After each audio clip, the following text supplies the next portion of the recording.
Hey guys, thank you very much for tuning in. Another episode with the Comic Menu with your main host Dell and my co-host is in the back, and we bring it out real quick. Thank you very much for tuning in today. Today we have some great artists, two of the coolest artists out there, and they have different perspectives, or not different perspectives, but they work on different kinds. One does mosaic art, the other not entirely, but he's well known for that. And then you got Sean. Well, John is worth Do You Poo. He does a lot of those great covers out there. So we got Kyle, we got Sean in the background. Um, Real quick, Caesar, introduce yourself.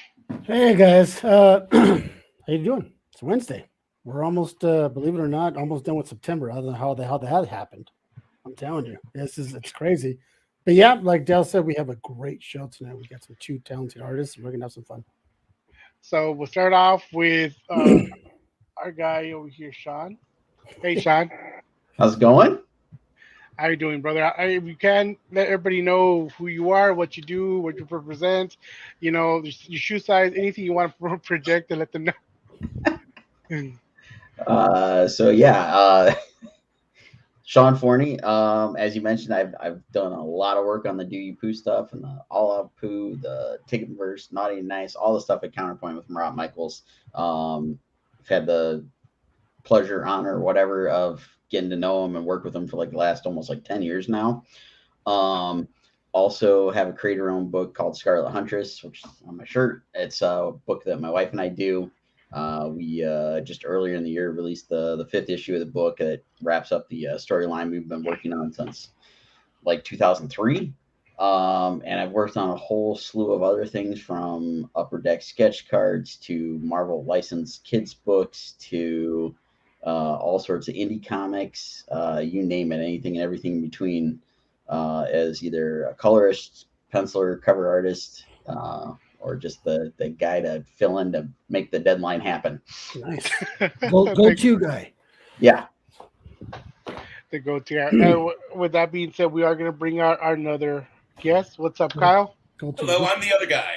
You're the other guy. The other guy. Hey, and this time he's our guest. He's bombarded with questions, right? Well, if you're going to give me a moment to speak, I'd like to start by saying we need to talk about that steak in the intro video, because I'm about to pull up Uber Eats on my phone. You're the second person to say that. From Outback Steakhouse. What's up, man? Is that video that you shot on your grill, or is that stock video? That's stock video. We had somebody. I had a couple of videos of my own that I made, but it doesn't, like, I don't have the camera for it. I mean, obviously, I posted pictures of what I made. It's not the same.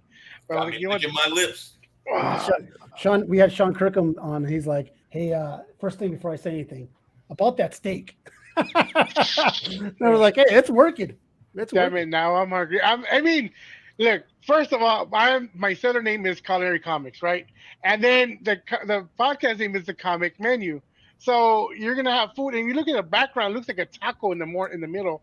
So, like, it's all about food. And then I'm a big guy. You're a big guy, Kyle, and Caesar's medium.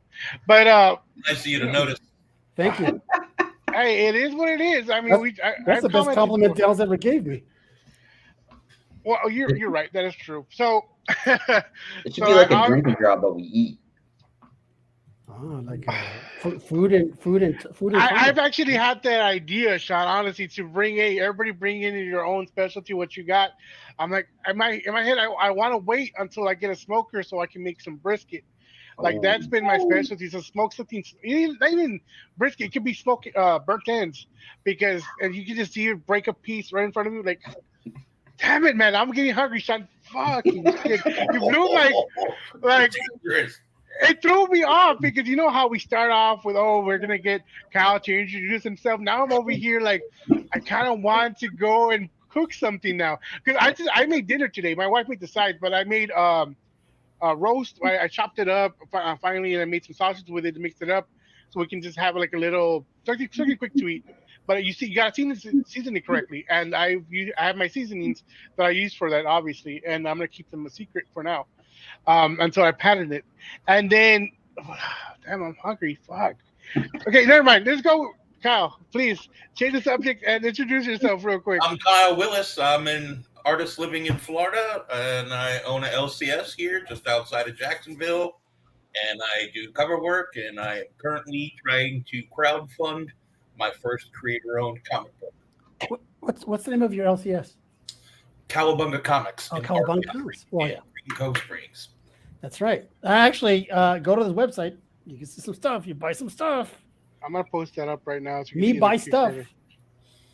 Yeah, I'm very Nah, fortunate that I never was a guy who was like, I want to own a comic shop one day. It quite literally fell into my lap. It just happened.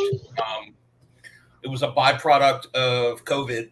I was doing graphic design on the side and trying to make a go of it as an artist, and I was doing graphic design work for retailers like Scorpion Comics. I made all their COAs and did all their graphic design work for their social media posts, and they would pay me in comic books.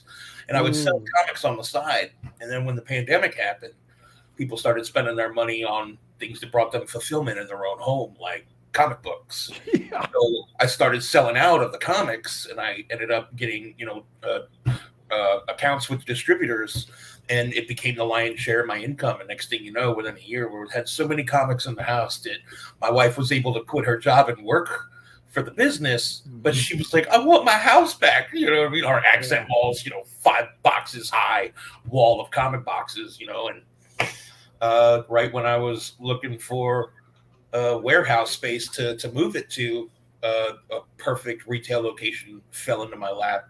And I wasn't there yet. I wasn't ready for a retail location, but I was made an offer that I couldn't refuse. And I was blessed with an opportunity to open up right across the street from City Hall in this little town, 40 minutes away from my house, called Green Cove Springs. And here we are, coming up on 2 years later. I have a house. I bought a house a mile away from the shop, and it's been a hell of a journey. And that being said, how is the success? Right, you're having good, steady success. Well, we're an online comic shop that happens to have a front door, so we're in one of those micro town USA that they wouldn't be ready for a comic shop for another 2-3 years from now. Right. Gentrification's happening. There's if you know anything about Florida and the geographical makeup, I-10 is that route that goes across the top of the state and just chops off the state from Georgia. And it bottlenecks when it hits I-95. So about 11 miles west of Jacksonville, they're doing a cut through that'll take you from this middle of nowhere to St. Augustine without having to go all the way east to the shore. And that highway is being built in 3 stages. The second stage is being built right now, which comes right through Green Cove Springs, where my shop is. And all the retailers are starting to pop up. All right. Okay. There's nothing for restaurants out here. Restaurants are starting to peek their heads out, and they're building like 13,000 new houses within 10 miles of my shop. So, well, the cool thing is that someone's going to move in and say, "Shit, there's a finally an LCS walking distance from the house." Yeah. That's great. Yeah. And then as soon as they walk in, Kyle's scared of the way he looks. I'm like, "Hey, buy my comic." I'm like, Kyle is. If you don't understand who Kyle is, he can be, kind of scary the first time. Like, damn, this is a big guy. Because people said the same thing about me, but I'm real fluffy. Like, I hardly harm anybody. Well, I haven't. I hardly harm anybody. I don't harm 5 anybody. 5 days ago, my wife adopted a shop cat, and it's the dopest 4-year-old female cat. So now when the customers walk in and I'm sitting there and I'm petting this little cat, it's really hard for them to think of me as menacing. Right. This 350-pound guy with this tiny little cat. Yeah, Does it work like this or what? unless you're a villain, one of those super villains that are just sitting on your thing and just petting a cat. The cat's secretly evil. Yeah, because so your overhead must be very little. I mean, very low, since just really you and the wife. Yes. All right, small shop, and that's good. Okay, cool. Yeah, it's 4 of us. There's 2 of us, and all they do is run Whatnot shows, and they make a percentage of what they sell. So, because I know it's tough. I know it's been tough, very tough for a lot of LCSs that's closed down. Our buddy Brandon, right, Dal? He just recently closed his place. It's very easy to go, I can do this, and then you put in, and you're going, there's no one coming to the door, and I'm online most of the time anyway, so Sean, know, are you doing the same thing, Sean? Are you just working at home and selling from home, or do you have your own shop at all? I don't have a shop. I do the art stuff full time. I've been doing it full time about 20 plus years. Um, but I definitely understand where you guys are coming from. Many of my close friends do either the LCS or run conventions, and I've seen all the headaches they've gone through the last few years. My local shop, that's like 2 miles away, they just shut down to move to a bigger location, but they've been shut down for about 2 months now.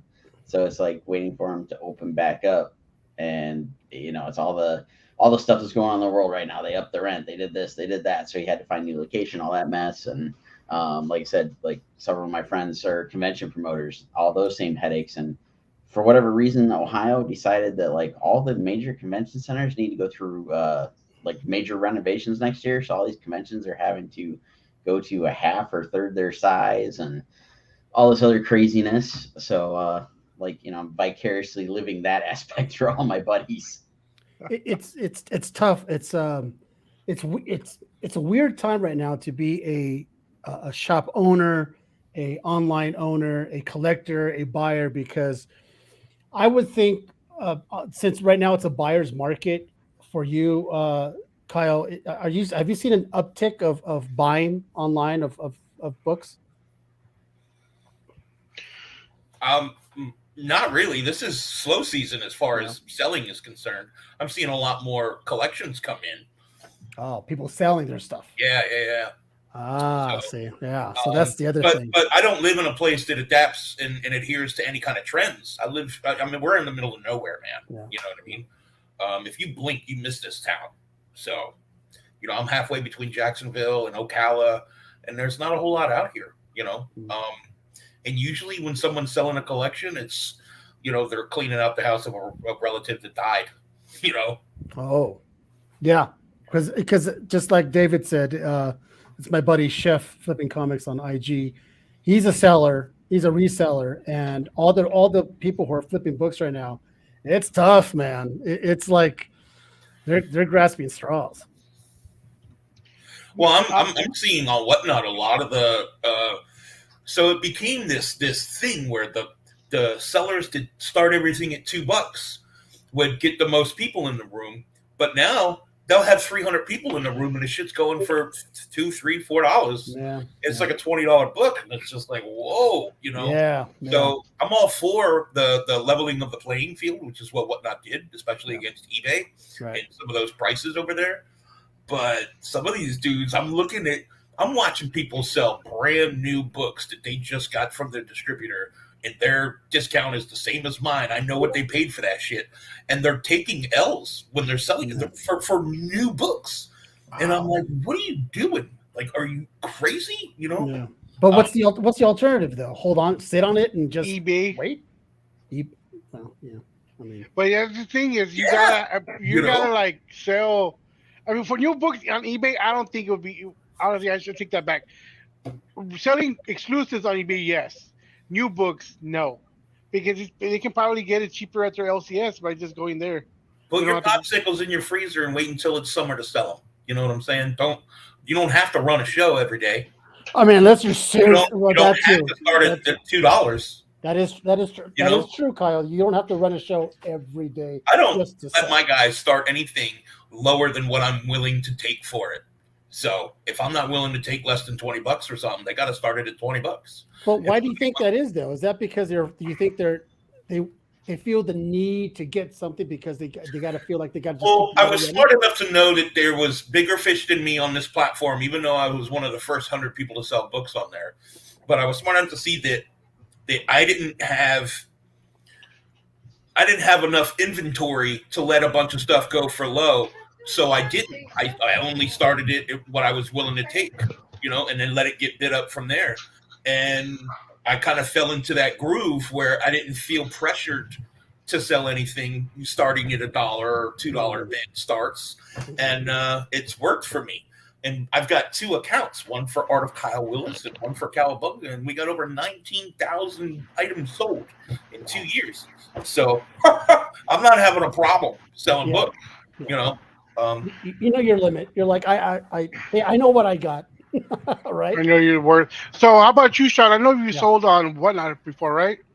Yeah, we've done it maybe a handful of times so far. My experience with like doing that stuff is working with the guys like at Clay McDonald and doing their online sales. So they've kind of showed me the ropes. So we're trying to uh, get better at it. But like Kyle just mentioned, it's like you don't have to do it every day. And like my problem is like most of the stuff I'm moving is like stuff I've touched. It's artwork I've created. So it's like I can only produce it so fast when I've also got to work on all the other projects that are paying the bills. So I can, like right now it's been like once every 2 months we've been able to do it where we found time between conventions, projects, all the other stuff where I've had enough time to produce anything. So I don't know, it's kind of a little bit of a struggle to figure out how to grow that, because there seems to be a need to be consistent of like some buddies of mine do it like once a week. It's like they every Tuesday at 8 o'clock or something they're on there and they've got product to move. I just haven't figured out that right setup to get enough stuff to be able to do something like that yet. Just make sure that towards. you know that the consistency doesn't equate to frequency. So if you can only do a show a month, then put a first of the month show up, and then that gives people 30 days to bookmark that show. So when you come on, they're plowing in there. They can't wait because they've been waiting for a month for this. Yeah. Anticipation is a good marketing tool. When you dangle a carrot and say, you got to wait 2 weeks, and it's like, oh, great. You want some of this Sean Forney art? You got to wait. That way, when they get notification that you're live, that's like Pavlov's dogs. They come in frothing at the mouth. Right. So that being said, Sean, what's been your moneymaker? Conventions? Where have you seen a nice flow? Really commissions, like offering the sketch ops. Like that was what got us through the pandemic. When everything hit and everything started shutting down, and I was like literal panic mode, knowing that we were supposed to hit like 4 or 5 conventions in the next few months when all this stuff started. And it's like, that's not going to happen. And that's definitely, at the time, that was something I really counted on as part of the annual income. And so one of the local retailers here had put out a statement at some point in time. It was like, basically evolve or die. And that was kind of what jump-started a lot of stuff that myself and a couple of buddies started doing. We started doing a live stream on Facebook. We would just I started it in the mornings just to kind of pass the time and get some sort of interaction with other human beings. I would sit down, start working on a sketch. People would come in, and it was people that I'd never interacted with that all of a sudden, they weren't at work and they were like, I'm bored. There's something, some sort of live stream on Facebook. I'm going to watch it. And that progressed into doing a Thursday and Friday night thing where a buddy and I would get together and we would sit there and BS, draw. We'd invite friends on. And then, like I said, it was doing the Facebook live sale stuff. I kind of, learned a little bit with doing the stuff with Clay McDonald and a couple other people. And so we gave it a shot on our own. So I think when the pandemic was running, it was either my birthday or my wife's birthday. I can't remember which one we started with. It was we're going to do a birthday sale. So we did, like you guys said, we, announced that we were going to do it a few weeks, and we just kind of built up the hype. We did it, and I sold a handful of commissions. And I was like, okay, cool. We're set for a little bit. And then I had a couple of local retailers that said, hey, come into our Facebook group and run a sale. And so it was we, pulled all the stuff out of the woodwork in the house as far as what we had of variants and whatnot, and offered all that stuff up. And it was that kind of stuff that made us realize, okay, we can do some of the stuff on our own. We don't always have to be at a con. And then I think some of that stuff led to some of the other projects that I was able to pick up. And like I mentioned early on, was doing stuff with Marat. He decided to launch the Tickenverse book at the kind of the start of the whole thing. We did that. We turned around and we did another Pooh book, and then we started doing covers like crazy for all the retailers that were we don't have any product to sell because Marvel, DC, everybody shut down.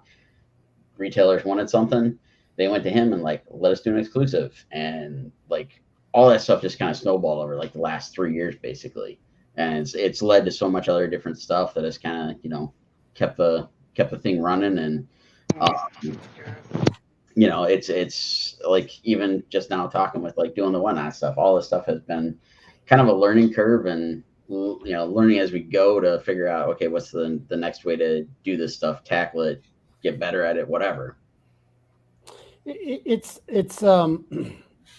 pandemic really did show a lot of people a lot of things, that especially it showed a lot of people the that we have so much within us that we could do that we never thought, but because it was kind of a what I got to do, and as a fight or flight kind of thing, a lot of people end up doing things they never thought it was possible. And many of these companies said, well, we've never done people work from home. And then guess what? People started working from home and the company did not die. So it's now with the artists, same thing with the artists. I think Ariel Diaz, when she was here, she also gave the story of the pandemic, and she needed to make money, and she's drawing and da da da, and look at her now. So it's a good story to tell, especially for the artists. Okay. And so we are going to go hit pandemic. What is it? Pandemic gave power back to the artists. Well, those that took advantage and ran with it. Yeah. So I got two artists on here. Can you agree or disagree with Ryan? First, I'll go ahead and ask Kyle, and then Sean, if you can ask.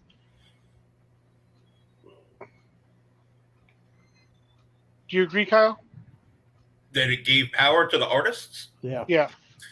It gave power to maybe established artists, which I can't speak to that because I was still trying to kick through the door, into the industry. I was still faking it till I made it, when the pandemic hit.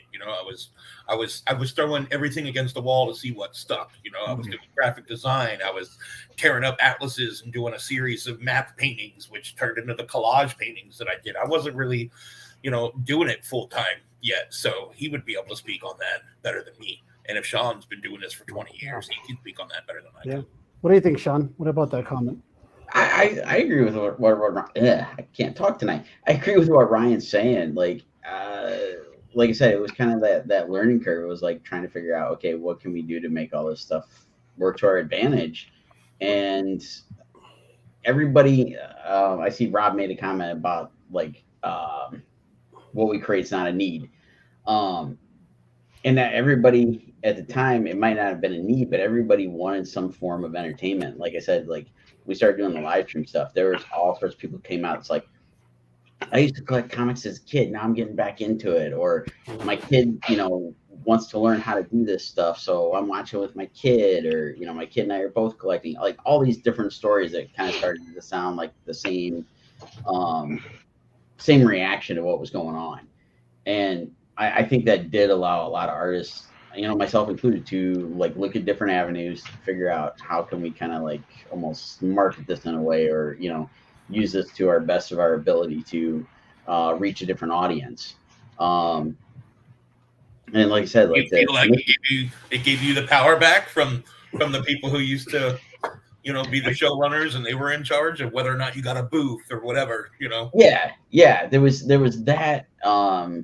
We were at the beginning, we were kind of able to fight through all like the social media algorithms, because it was kind of the new stuff, and it was like there wasn't a whole lot of people doing it. And then all of a sudden it kind of ballooned, took off, and everybody's doing it. Then you're back in that situation of fighting through all the weeds to be able to get in front of anybody. Yeah, and the different, and I want to say something real quick. People have pandemic money too. Yeah. People like me have pandemic money where they can spend like, oh, what's 150? All right, I'm waiting for that $8,000 check. Well, I forgot how much it was from the government. They just used that up to buy whatever they wanted. Now, you think it's a little bit different, Sean, or I mean? Oh yeah, I think there's definitely some difference now, especially with like going to cons and seeing like some people are definitely holding back on some of those purchases. Yeah, and what Ryan's saying there, it didn't always need a retailer. Like that was the other thing. It was like I said before, Marat, came up with a couple ideas of doing books, and these retailers needed books, and so they were hitting us up for this kind of stuff. So it did allow us kind of that a little bit of a edge to be like, hey, we have this stuff available. And, for us, it was like, that's what kept the lights on and stuff. As well as the retailers, they had something to sell, kept their lights on. And as far as like people had that extra money during the pandemic, I mean, I know we did as like, we weren't going out to dinner or a movie or any of that mess weekly. We weren't, we weren't driving anywhere, so we weren't spending a bunch on gas. All these things added up, and it was like, people had that extra income, outside of getting the stimulus check or whatever, those kind of things that came into play. So it was just kind of, it was a weird time in general, but it was a weird time for doing all this stuff because it just became so much more like front and center for a lot of folks. And again, for us, it was like, okay, what do we do? How do we work with this? And like not totally go into like full on panic and, just like give up. Speaking of doing things on your own, so I hear that this Mr. Willis has something going on that interesting. Oh, the Kickstarter. So before we go on to, because we have, there's a lot we have to go over. We are going to go over real quick with what's upcoming with Sean, because it's not as much, because he provided us some stuff because he said they both couldn't tell us certain things that are dropping recently, but we were privileged to get some of the recent stuff, like the Dew. This is an homage cover to X-Men #1, right? X-Men #4. Oh, Yeah, First Omega Red. Yeah. Yep. I did that for Cincinnati Comic Expo that was this past weekend, and Jim Lee and Scott Williams and Alex Sinclair were like their big guests for Saturday only. So I decided to do the Pooh homage. Marat let me run with it and do the whole thing, and went over really well at the con, as well as Clan McDonald helped me do a pre-sale with a handful of them. We still got I think like a few of them left, so we put it up in the Pooh group, and I've got it posted up on my page for anybody that's interested. So there's my plug of, we got a few of those for sale. Nice. No, honestly, this is pretty cool, right? That is, as many people know, I'm not a big Do You Pooh fan, but then again, I don't do moderns. But I appreciate the parody of it, and this was actually pretty cool. You would rock it as a t-shirt. You would. Yes. What's that? T-shirt. Rock it as a t-shirt. Oh, I would probably rock this as a t-shirt. See what I'm saying? I probably would, because it's first of all, it's such a cool cover, the original. So, and what I like about it is that the Pooh is not so quote unquote cute. Yes. Yeah, I mean he's kind of a badass, right? So I kind of, and believe it or not, Gambit kind of fits. It's the hair. It's the hair, Sean. Yeah. You work magic with the hair. That's great, man. That's good. I love it. Thank you. I had a lot of fun with it. Like the whole Jim Lee X-Men thing was like my first jump into comics as a kid and whatnot. So it was like, okay, I got to do this. And then I will say that I was just through the roof when Steve messaged me. He's like, hey, we got the approval to get some of these signed by Jim Lee. He's like, you want your sign? I'm like, hell yeah. And he's, as we all know, Jim Lee's signatures are not cheap. Yeah, it had a pretty good price tag on it, but I'm like, this is one of those once in a lifetime. You got to do it. Do it. You know what also does it, Sean? I would have given him a copy of the book for the signature. I'd be like, hey, I'll trade you. Right. You know, the cool thing is I like the color scheme. It makes it pops. I dig it's so colorful. Well, I'm gonna give credit where credit is due, since this is an homage, and I tried to homage every bit of it as close as I possibly could to everybody that worked on it.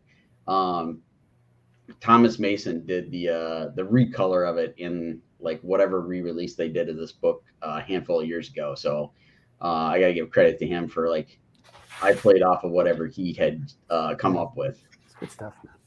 Something you have to do. He signed my Dick Tracy one homage of him. I did. Hey, those are cool. So the Nice. next cover we are gonna show is this one. So Okay, yours. that's my art book. This we did a like short run of 25 of them for like this convention season. It's kind of like a tease. We've got 3 volumes of it planned. They're each going to be 80 plus pages. Hopefully, as soon as I can get the covers done for the stuff, we're going to run a Kickstarter for volume 1 and then do volume 2 and 3 on Kickstarter as well sometime. Probably going into next year. Hopefully, by the end of the year, we'll have a Kickstarter launched for the first volume. And the next one we are gonna talk about, and this is what he is doing. So this is a create your own book, Scarlet Huntress, that my wife and I have we created back in like 2003. We've been working on it.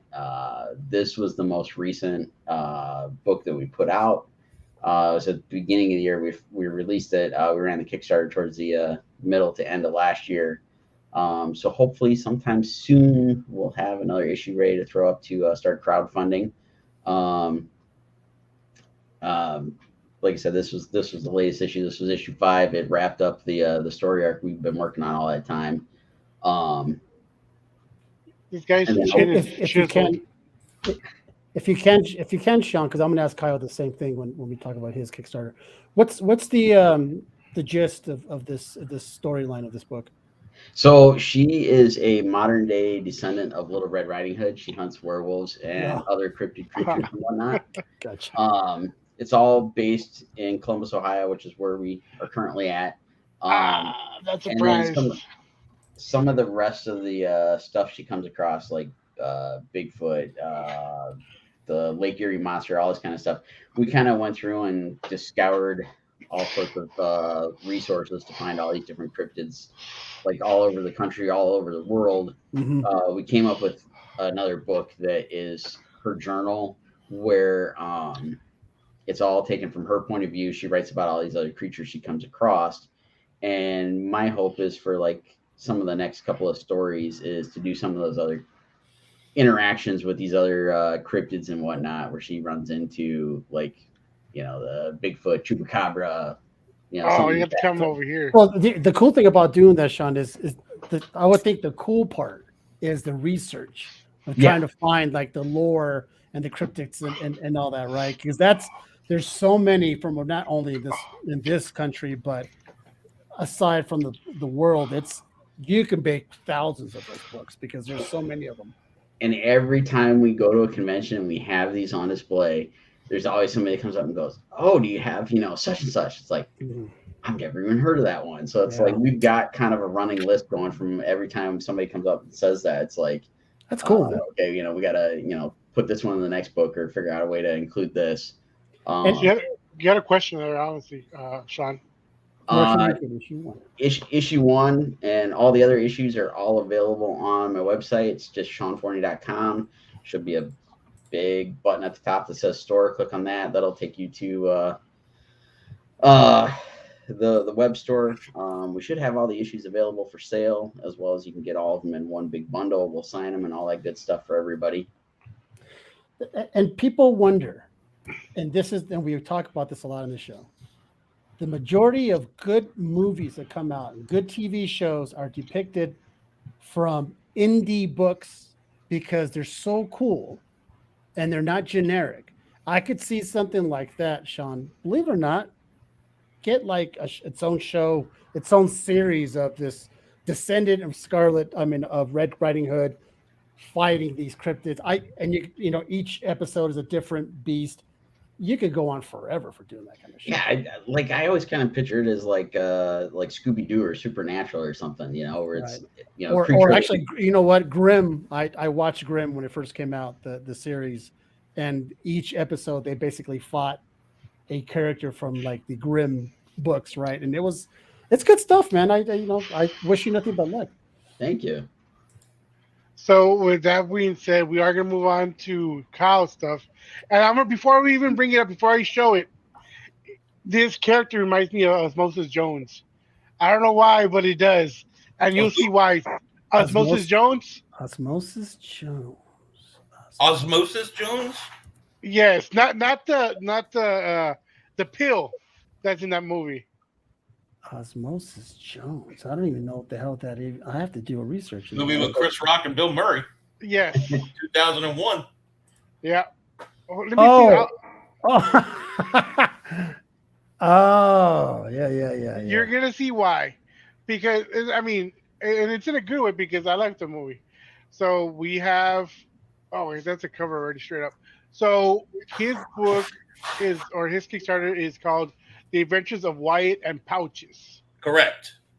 and the Kickstarter is right there in the bottom or on the bottom of the screen, so you can see it. Yeah, they're on the ticker. And then I'm gonna go ahead and put it in the Because comments. I'm glad we're here because ever since I saw that character, I've always wanted to ask Kyle this question.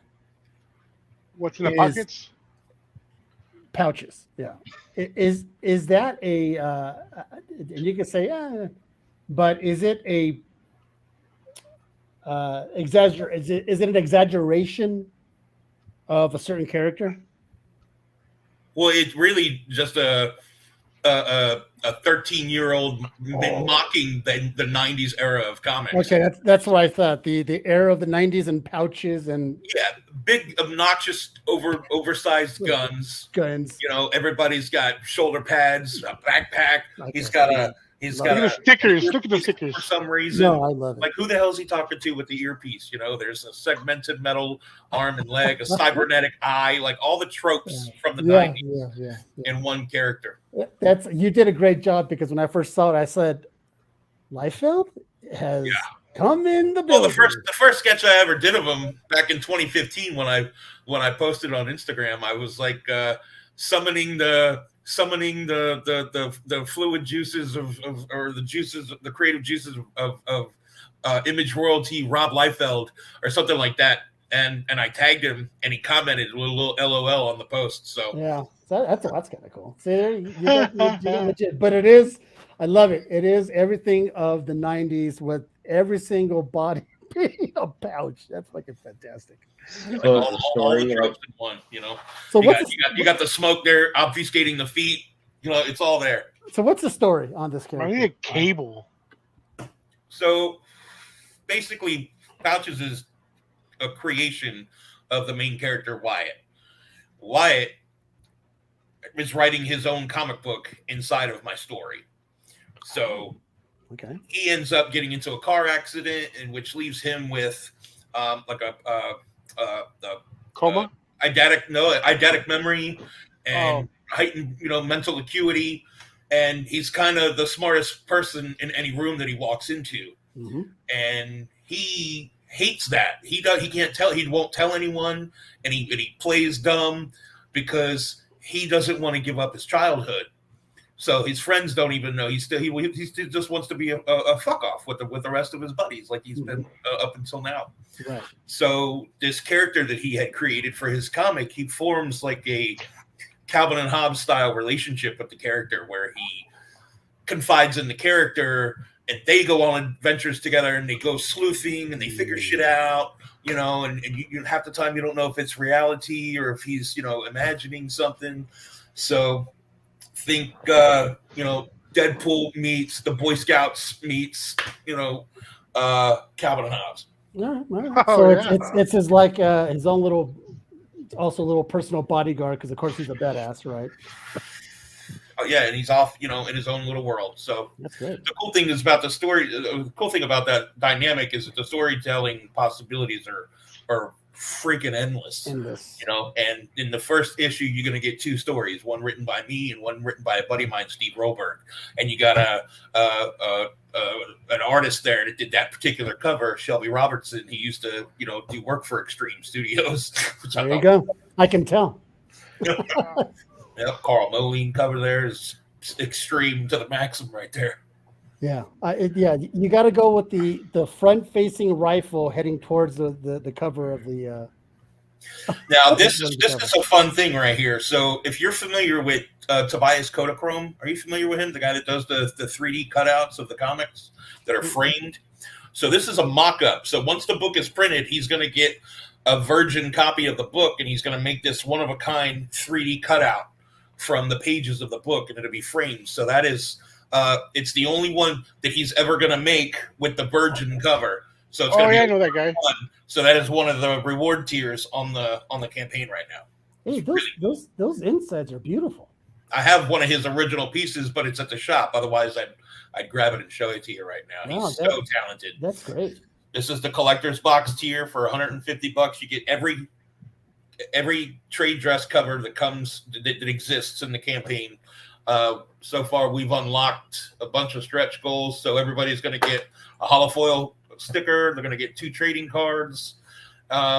We blew through the $7,500, so everybody's going to get a magnet with that image on it without the trade dress on it. And then at $12,000, we unlocked that challenge coin right there. Yeah. Which Oh. they've already been produced because the company that makes them has a 4-week turnaround time, and I didn't want to have to wait a month to fulfill the project once it's funded. So you're sitting on a bunch of coins. So I made 100 of them. So if we don't get to $12,000, then I'm going to be taking them to shows with me. And if we do, then there's 75 collector's boxes available. So they'll go into, everybody will get one, and then I'll have 25 of them to, do my thing with. Dude, these stickers are fucking cool, dude. Do a Flavor Flav, and drill a hole in one of them and put it on a gold chain. Oh, I want to see why not. Show up in Mike CC rocking that. Those stickers are pretty cool, Kyle. I gotta admit, the stickers. Thank you. It's a good little sticker pack. Mm-hmm. So one thing I do want to bring up, like when it comes to Kickstarters, and I'm pretty sure Mr. Sean has his own, it's those extra little things that they do for you when Kickstarters. They'll send you stickers, little magnets, coasters sometimes, and it's real cool because you're not just getting the book, you're getting all these little extra stuff. And I mean that's one thing why Kickstarters are pretty awesome to get. I've only backed like 3 people, not because I don't want to, just financially it wasn't possible, but more along in the future I want to get it more because every time I do, there's cool little stickers that go with it. So I can't wait to get more. This one's a good one that I've seen. It's cool and funny. The covers are just cool, and they're just. This is going to be the 4th one that you back, then, right? Yes. There you go. That's one of the ones Right. I've been sharing. We won't be upset if you turn to look at another monitor and go ahead and back it while we chat. Oh, don't be that guy, Kyle. We had that one person on the show once who kept us hostage. Kept us hostage until we. No, but I got it. I put a $500 goal because I could afford to publish this book myself if I had to. I'm sure you're familiar with Travis Gibb. Yeah. He actually is the one who urged me. He's like, dude, get it before eyes that you wouldn't, people that aren't already your fans. And I was like, okay. And I put a $500 goal, and we smashed that in 3 minutes. Yeah, Dale, we need to tell you, we're booked till the end of the year, so we're already starting to book for to January. I think we're probably I'm looking to maybe booking Travis Gibb. I was fortunate enough to be on the podcast with him once, and he's a cool dude. Travis is and because his genre of podcasting, every single time he has a goal for everybody. Every time he gets them on, hey, we want to get you 10 more backers or 4 more backers, get you $100 more, and he does it. And I'm like, that's cool. I mean, it's different between podcasts because his is more Kickstarter push oriented. Ours has been just. Yeah, we help out where we can. But I do have a question for you guys. So for both of you, because you're going through this now, and we've had quite a few Kickstarters. People come on here and promote their Kickstarters. How difficult is it for you guys? I mean, for it to go through. I mean, is because I've seen a lot of canceled Kickstarters. They're like, sorry, couldn't do it, and we had to cancel it. I don't think I'm a good person to ask that particular question because this campaign has been so successful. Oh, good. And it's, I wasn't even planning on doing a Kickstarter, and now I've got, these special boxes that I had made for the collector's boxes being shipped to me, and everything has gone so flawlessly that this has got to be one of those first time beginner's luck situations, because I know people that are like, oh man, my campaign is waning right now. And I'm over here like, I feel horrible, Kyle, that's Kyle. Food service, right? I waited tables for over a decade. So when the pandemic happened and my comic business started to take off, it was like it took on a life of its own. All my friends were in the food service industry, which we all know it's just gone. Their jobs evaporated overnight. And I'm over here enjoying the success, and I've felt fucking guilty about it the whole time. So that's how I kind of feel about the campaign right now. I see people posting in my feed like it's slow season right now. Kickstarter's super slow right now, and I'm just like, oh shit. Kyle, you know how you go through that? You go, I know. The thing is though, like I was saying earlier, he wasn't big. He was knocking on the doors. Now he has the door open. Now he has a following, and he now after he built that following, then he got that Kickstarter, and it's been successful. Other people will try to make a Kickstarter without being established or without making a following. So it's harder for them if people don't know who you are, what kind of art you put out. Kyle already has those people. Obviously, I knew Kyle before the Kickstarter. How many, people that have failed at Kickstarter, in my opinion, what I've seen is that they just, I have an idea, I have a great book, great covers, but nobody knows who you are. You know what I mean? Like, how can you expect people to buy from you or get Kickstarter's not gonna do all your job. You need to push. So you need to get onto these podcasts, you need to get here and there. Obviously Kyle didn't need to be on here, but we wanted to, you know what? I was able to go ahead and get him on before his Kickstarter ended because it's still one more week until it goes. Kickstarter's in the bottom. This is already our second Kickstarter of the year, right, Caesar? Mm-hmm. So we don't get that many often. So like, you know what? Let's get Kyle on here because he's a good friend of ours. It's not about the Kickstarter really, it's because we want to promote a friend. And Sean, if you can let me know, how many Kickstarters have you done? How many, like the first two, how hard were they for you? Were they easy like with Kyle? Or I'm not saying they're easy, I'm just like, were they as successful as Kyle's in the beginning? Or was it a hard push for you in the beginning? It was a hard push in the beginning. We did the first Kickstarter back in 2012, I think. Ooh. So it was kind of like the infancy of Kickstarter even. Well, now hold on. Now I'm curious. How was the Kickstarting days back in 2012? It was interesting. So the one thing I'd say that was an advantage at the time is it didn't seem like Facebook and Twitter would throttle that stuff as much as how much it got out in front of folks. You seem to still get decent interaction without having to pay for ads and all that other shit that goes with it. So that was a nice thing at the time, but we didn't have any clue what we were doing when we ran the first couple of Kickstarters. Like we totally screwed ourselves. We went and figured out, okay, this is our goal. We want to do a offset print run of our book, and which means 1,000 books, and it's going to cost this much money. So that's what we'll try to raise. And we tried to raise, I think, like $7,000 or $8,000. And we did okay. We ended up with like 9 by the time it was said and done, but it was like pulling teeth to get there. But we didn't know any better. And again, we didn't know. We lost our butts on shipping when it finally got to the point where we were ready to ship. It was a big learning experience. And then we did our second one. And if I remember correctly, we went from doing an issue of Scarlet Huntress to we jumped over and did a pinup book that I had put together, and we went with a much lower dollar to try to hit and all that stuff. And we hit it, but again, still learning and figuring out our stuff, and decided to offer up some stretch goals that ended up costing a little too much money. And it was just like, okay, we gotta figure this stuff out. So those first couple were like, as far as like producing the product and getting it shipped out and stuff, and like trying to get the campaign to run, it was all just mess of trying to learn how the stuff was going. And then after that, it seemed like I think we did that second one in like 2014, 2015, something like that.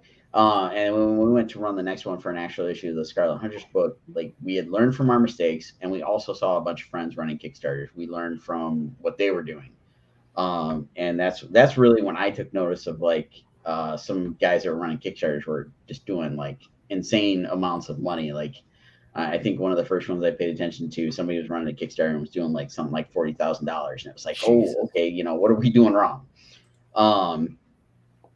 And so I just started taking notes on everything I saw that I thought was successful, and it's like, well, how can we learn from this? What do we need to do? And like Del mentioned, it's like, okay, we started building an audience on Kickstarter. I've been building an audience for years, like doing cons and that kind of mess. And so we just started trying to do it as best we could with like trying to do exactly what we're doing now. Get on some podcasts, get on send out a press release to all the different places that might actually post and share that kind of stuff.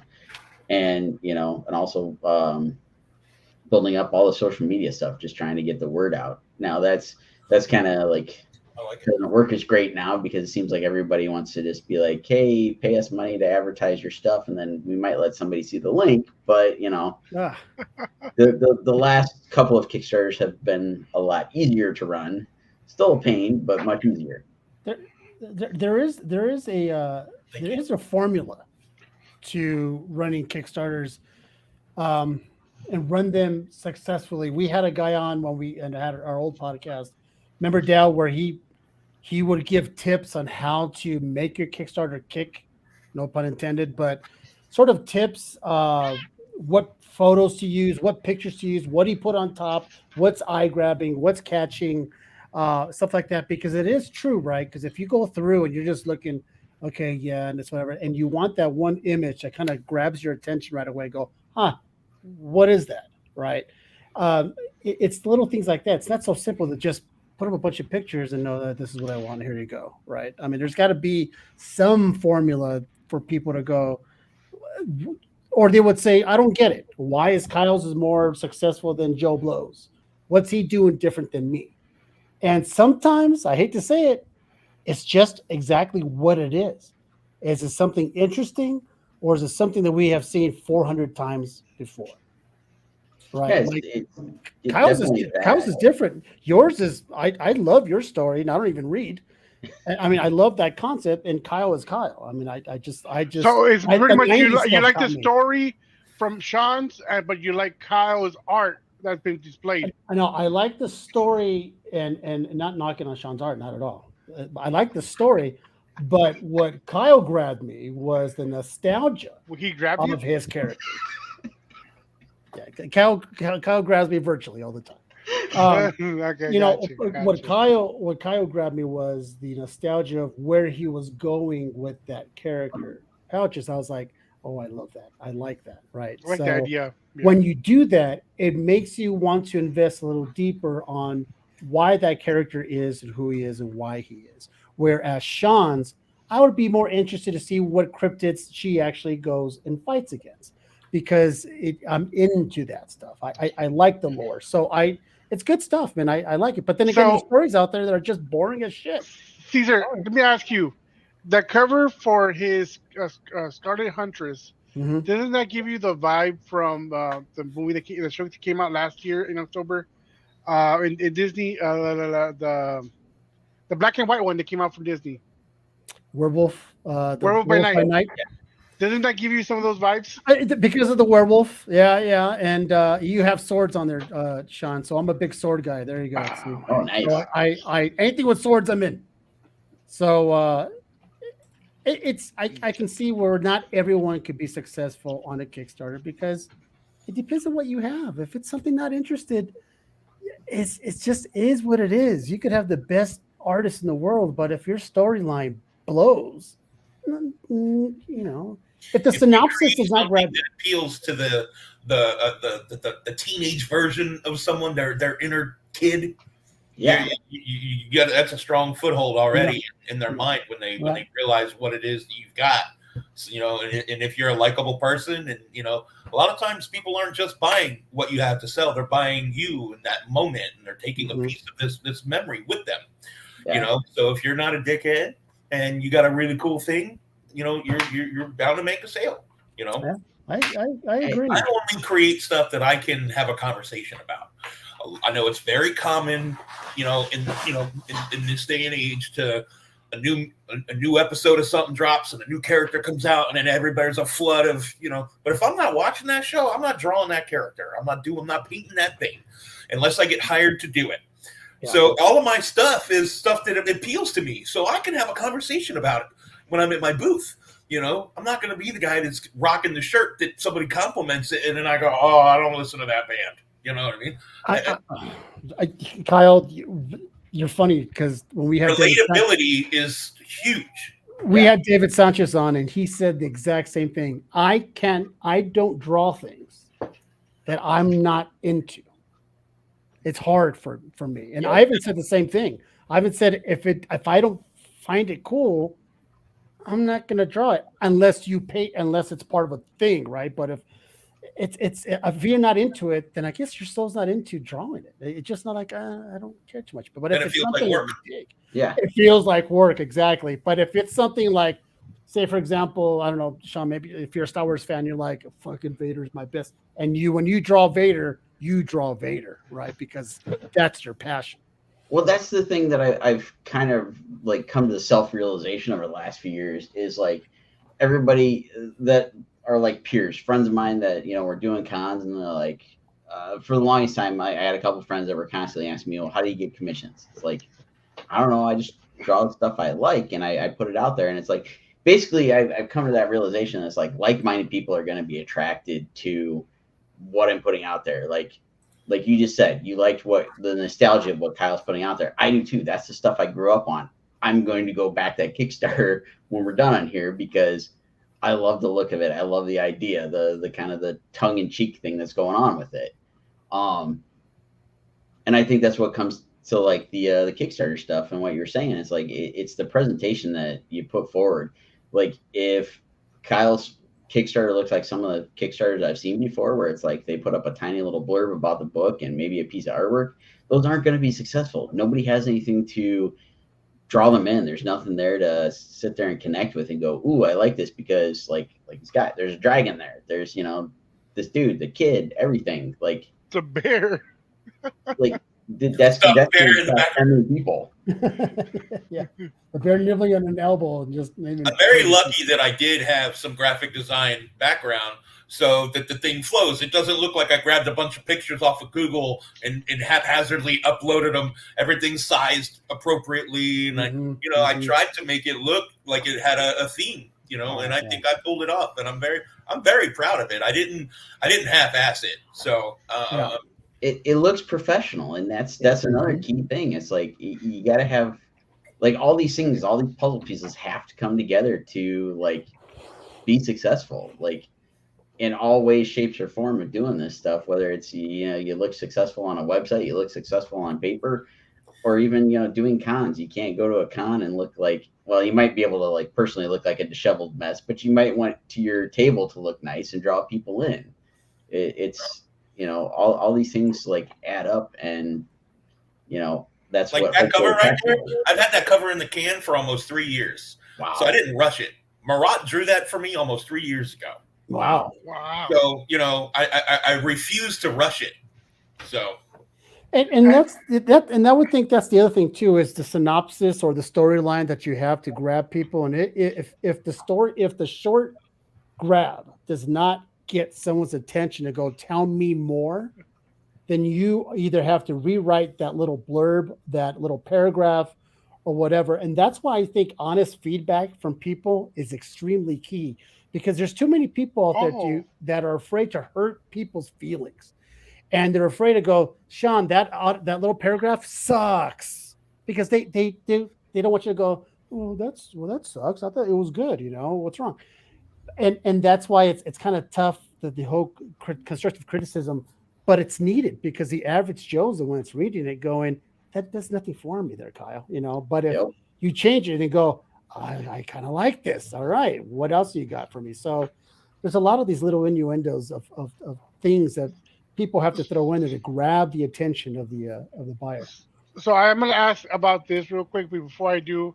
Sean, Paige said you used to work for Pinpoint Comics some years ago. Is that true?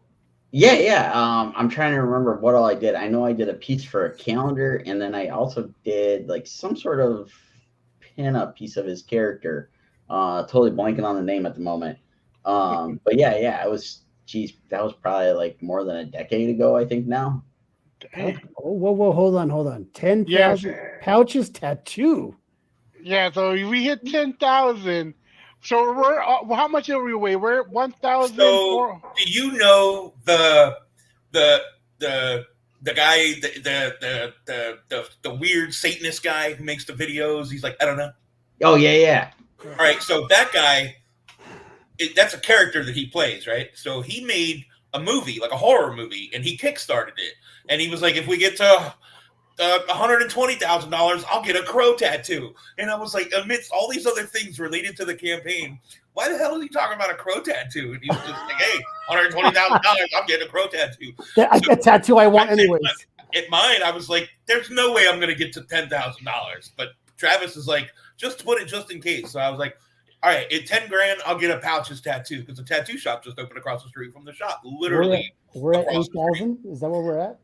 We're at 8,494. We've gotten 2 new backers since we went live. Dell is actually backer 124. Thank you. I had to make sure I get a digital because we are going to review it. It's everything we get now. We're reviewing. We're waiting for William Russell's. So we're gonna. So I'm gonna start doing that thing. What we knew for us, we start supporting and then reviewing whenever we can. Nice. So, all right. I'm not doing sketch covers right now, Brian, but I'll do a hand painted remark on a Funko Pop for $50. There you go. Yeah. All right. Well, I see a tattoo in your future, Kyle. So are you gonna like stream the tattoo? Or are you gonna film it? Like, oh yeah. Yeah. I mean, I got to get some content, right? Yeah. No, So- it's gonna happen. Can you go on the show? I mean, I got 27-year-old tattoo right here, so it'll cover that up. Cover that up. Okay, so wait a minute. So if you get that at 10,000, so 12,000 is the challenge coin. Yeah, and the challenge coins are free. They're going to go in every collector's box. So, question: what if they get you to 14 or 15,000? Yeah, what do you get? Are you going to add another? If you get 10,000 in the next couple of days, then I'll make a $14,000 and $15,000 stretch goal. I see a head shave coming. Well, I have other covers. I got covers yet. If you scroll through there, you remember when you saw the black and white illustration? This one? Right there. So that's a Greg Kirkpatrick. So that original art is for sale. And if we end up getting a 14,000, 15,000, I'll drop another cover because I have that cover colored. If you want, Del, I'll send it to you right now. If you want to. Yeah, I can show it off. And I have not shown this publicly, so don't worry. There's only this will be the only place that it gets aired. So don't. So at 5,000, you added the Marat cover. Yeah. So there we go. That's good. That's cool. And we give you a free cover magnet onto everyone who pledges a physical. Oh, that is. So how long has this been going on? It's a 30-day campaign. It's got like 7 days to go. There you go. 1 week left, guys. What is the? So once again, I'm still kind of new to the Kickstarter. Are there different timelines like 30, 60, 90? Do they have different types? Oh yeah. You could for sure. You could do 10 days. You could do 40 days, 60 days. Yeah. The most common is 30. What's the max? Do you guys know? I'll find out for you right now. I'm just kind of curious, like how long can somebody have a Kickstarter running for? Like a year? Is a year is the max. A year? Yeah, I Googled so fast you don't even know. Wait a minute. So you said a year? It said 60 days. 60 I days. go nuts trying to run one more than 30 days. Yeah. Is that what it is, Sean? It's too much.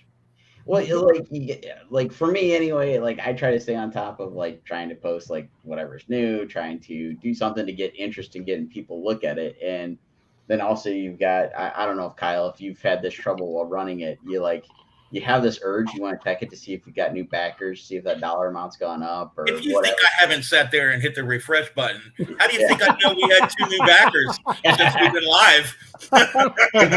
you got 30 days of that little itch in the back of your head, morning, noon, and night. And There's a very aggressive young creator named Armand Nassim who created a book called Elixir and a couple other books. And he's very successful on Kickstarter, and he's at all the big shows. I see him from Florida to New York.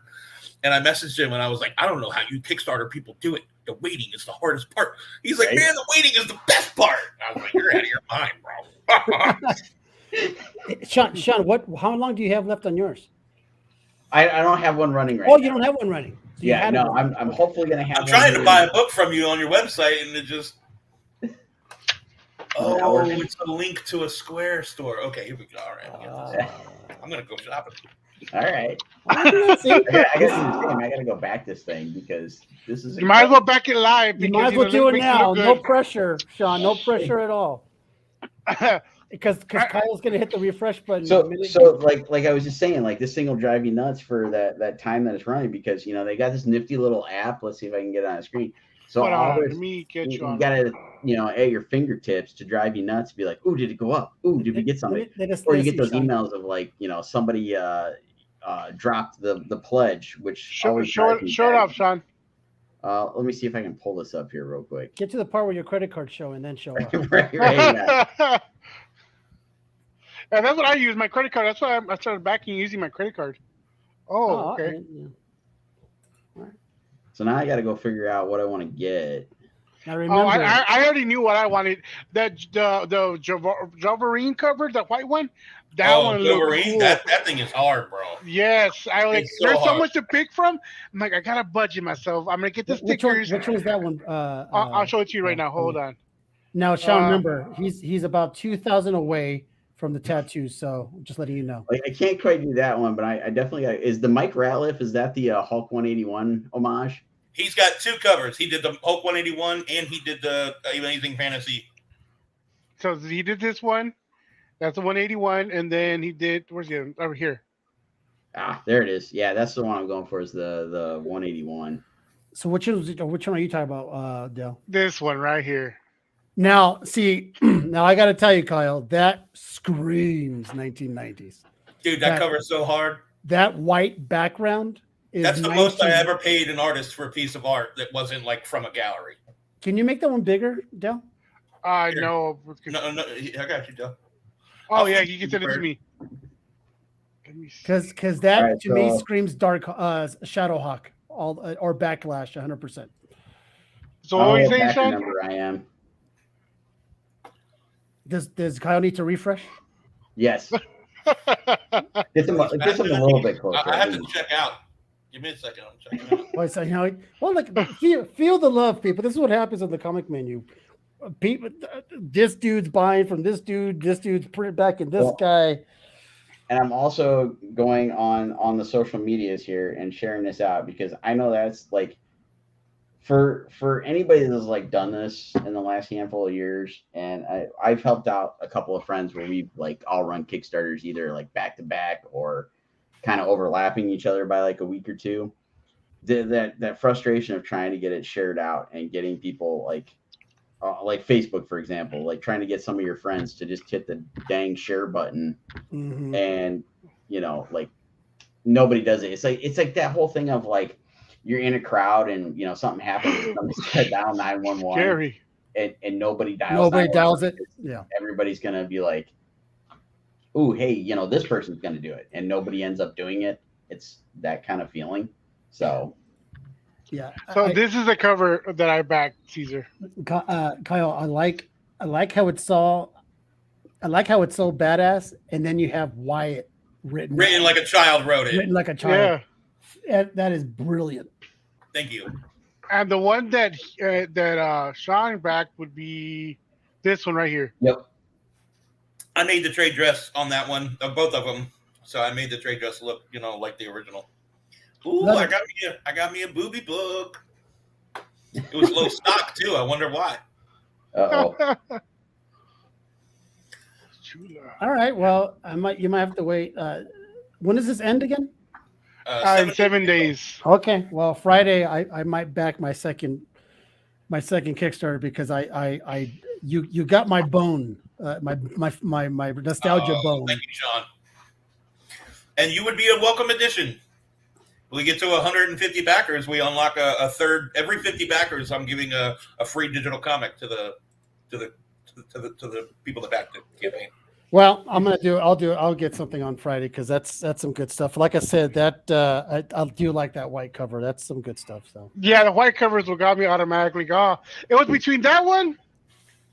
I like these and I like this one, but it was between that one and this one. Yeah, that was Shelby. Cover F was the one I was trying to decide between. Yeah, see what I mean? Those covers are cool regardless, even if you don't like the book. And I'm not saying it's bad. The covers itself. Go up, down. Let me see the other books. Oh, okay. Hold on. Let me go one by one real quick. Yeah, I'm gonna window shop here. Actually, now that I think about it. All right. Yeah. Okay. Yes. So this is one I got. Yeah. Number Yeah. B. Yeah. That one's still. That one's relevant. cool. It just gives me one's the cool. cable vibe. Yeah. Well, it's the big gun. Yeah, pretty much. Mm-hmm. And then you There's have AF-15 homage. Yeah. That's a good one. 181, and then you have this one. Yeah, that one does hit pretty hard. So because the pictures are small, I'm going to send one last picture over for Dell to blow up so you can see something before you make any rash decisions. Dude, the pouches, right? Any rash decisions. So let me show that one blown up. I just sent it through to you. Show that to everybody real quick. Okay, Kyle doesn't want me to. Secret Wars 8. There's a battle going on in the background, right? That's right. It's a little too small to see, but blown up full throttle. I was kind of looking and wondering what's going on back there because there's always something in the background. So I'll let you see it. See if you see it first. All right. For some reason, it's taking a minute to load. It's there. It's just a big file. You're right. Did you see? Right. Shout out to my wife like 10 minutes ago. Yeah, she came in and gave me some bottle of red wine. That's awesome. That's all right. And with the smile there, Kyle. Well, she just came from the wine bar, so. Oh, okay. There you go. Right here. What's going on back there? Oh, I see. Nice. Oh, do you poo? And Tigger. And you got blue demons and yeah. Dude, that is smart. That is cool. So it's not a crossover, but it's as close as you can get without. Wow, you know what? That is kind of cool too. But even though I don't, I do like the. Yeah, interesting. You have a foil of this one, don't you? What's that? There's a foil of this one. There's a virgin foil, yes. So, but you already get this one. Look at the colors, and with foil, you should get this one, Caesar. You know, I think I decided I'm not going to get any of them. Well, all right, guys, it was good. Appreciate it. You know, I'm going to be messaging Kyle. Go, Kyle. Can I see that white one again? God damn it. That's good stuff. I listen. You know, I'll make you a blank, bro, just for you, and you can have Sean illustrate whatever you want on it. Oh, there you go. There you go. Why I backed you? Oh, you fuck Caesar. What'd I do? You got the good stuff. Anyways, every 50 bucks will lock a free digital comic book. Oh, so these are the ones that so far. Yeah, so I have stretch goals and then milestone rewards. So every 50 backers, you get another free digital comic to every person that backs. What's the other? I know that these words milestone stretch. Is there what's the top? Is there a top thing that they have like for the max? Well, one is money and the other one is number of backers. Because I know right milestone. Currently, you're at 188. Oh no, that's how much you backed, right? Yeah. So how many? I back a lot. Yeah, you sure do. Let me see. How much do you need again? I'm all in on this shit. I love this shit, man. You think Dell loves getting free stickers? Dude, I wish that I could show you, but I'm on my laptop. I've you know how people when they're kids like they draw on the wall, they'll put a frame around it or whatever. Dude, I've got a cordoned off square above my art desk right here. And it's all the stickers from sellers and people that I bought from. That's cool. A lot of Lady Death. So I know some stuff to stick in that package now. What package? He ordered a book, so. Oh, got you. I got some stickers I can. Oh, there you go. Oh, there it is. Readers. What is this a real word or is this a joke? Stone Sour? Stone Sour is the name of the first story in the book, and Steve wrote the one called The Pitch. Oh, okay. I thought it was just like you were stoned or something while you wrote this. So, I like how you do your little introduction. We checked your books in transit with durable comic flash mailers from Gemini Comic Supply. That is awesome. And if you buy Geminis, anybody watching this video, you can get 10% off your order by using promo code Cowabunga at checkout. Yeah, we all know that Geminis aren't cheap. Oh, yeah. No, they're not. Yeah, as someone who buys 2,720 of them at a time, in the form of a pallet. I know I have to get a pallet every 3 months. Wow, 2,000. Hey, listen, kudos to that guy for shipping out in Gemini mailers. Kudos to anyone who ships out in Gemini mailers. That's a little tip for your Uncle Caesar there. Don't be cheap and just get some fucking Gemini mailers and send them out, because we've seen some interesting packaging throughout our lives of stuff that you receive. As someone who collects foreign comic books, you can see behind me the Amazing Spider-Man 300 collection I have. That's from all. Yeah. That's about a third of my collection. I have them from all the different countries they were ever published in. And I've gotten packages. It's like a manila envelope with saran wrap from Australia. Like, what the? But does it come like, do you get them? I'm assuming you've gotten some damaged. Of course. Wrapped in saran wrap? It came from Australia. Of course it was wrecked. But I don't care, though. You know what I mean? Yeah. A lot of people in the community, and God bless them, collect how you want to collect. But the whole 9.8 or bust mentality, I'm the opposite of that. Yeah. You know what I mean? I don't care if 2 unicorns made love on top of that book. I want it. I'm going to get it. Well, especially if 2 unicorns made love on top of the book. I would want it too. But I get it. Yeah, if you're put it in manila folder, wrapped in saran wrap. Yeah, I could see that being. Yeah, not a 9.8. Oh, that's funny. Yeah, these weren't eBay. They were people I met in like foreign collector groups and stuff, and I'm like, makes sense. I mean, they want to save money when they're shipping overseas because it's expensive. I mean, I know. I had a signing lined up. So in my feed, I was offered a free subscription to IMDb Pro. And I don't know if I was tired or drunk or what, but I was like, all right, let's sign up for that. So when you have IMDb Pro, you can click on an actor or a writer or whatever, and it'll give you like their manager's contact information and shit like that. So I was like, oh, who isn't doing a signing at CGC right now? Right? So I set up signings. I got contacts with a bunch of people. And one of them was, I can't remember his name right now. I'll remember it in a second. But the guy that played Peter Parker in the 1970s, 80s. Oh, yes. Spider-Man. He was just in the Brad Pitt. Sean just said it. What was his name? Nicholas Hammond. Nicholas Hammond. So I had to go through that because the contact information was for his agency, right? Which is in the United States, and he lives in Australia. So through them, I got in contact with him, and we came up with a price, and it was shipping that made it impossible because I couldn't ship to his house. I had to ship to a P.O. box or whatever. He refused to let me ship to a residence. And I'm like, it's a deal breaker. I can't afford it. It would have cost like $450 each way or something like that. It was insane. So Nicholas Hammond can't walk the streets of Australia without people not knowing. I mean, I get it, but that's pretty pricey.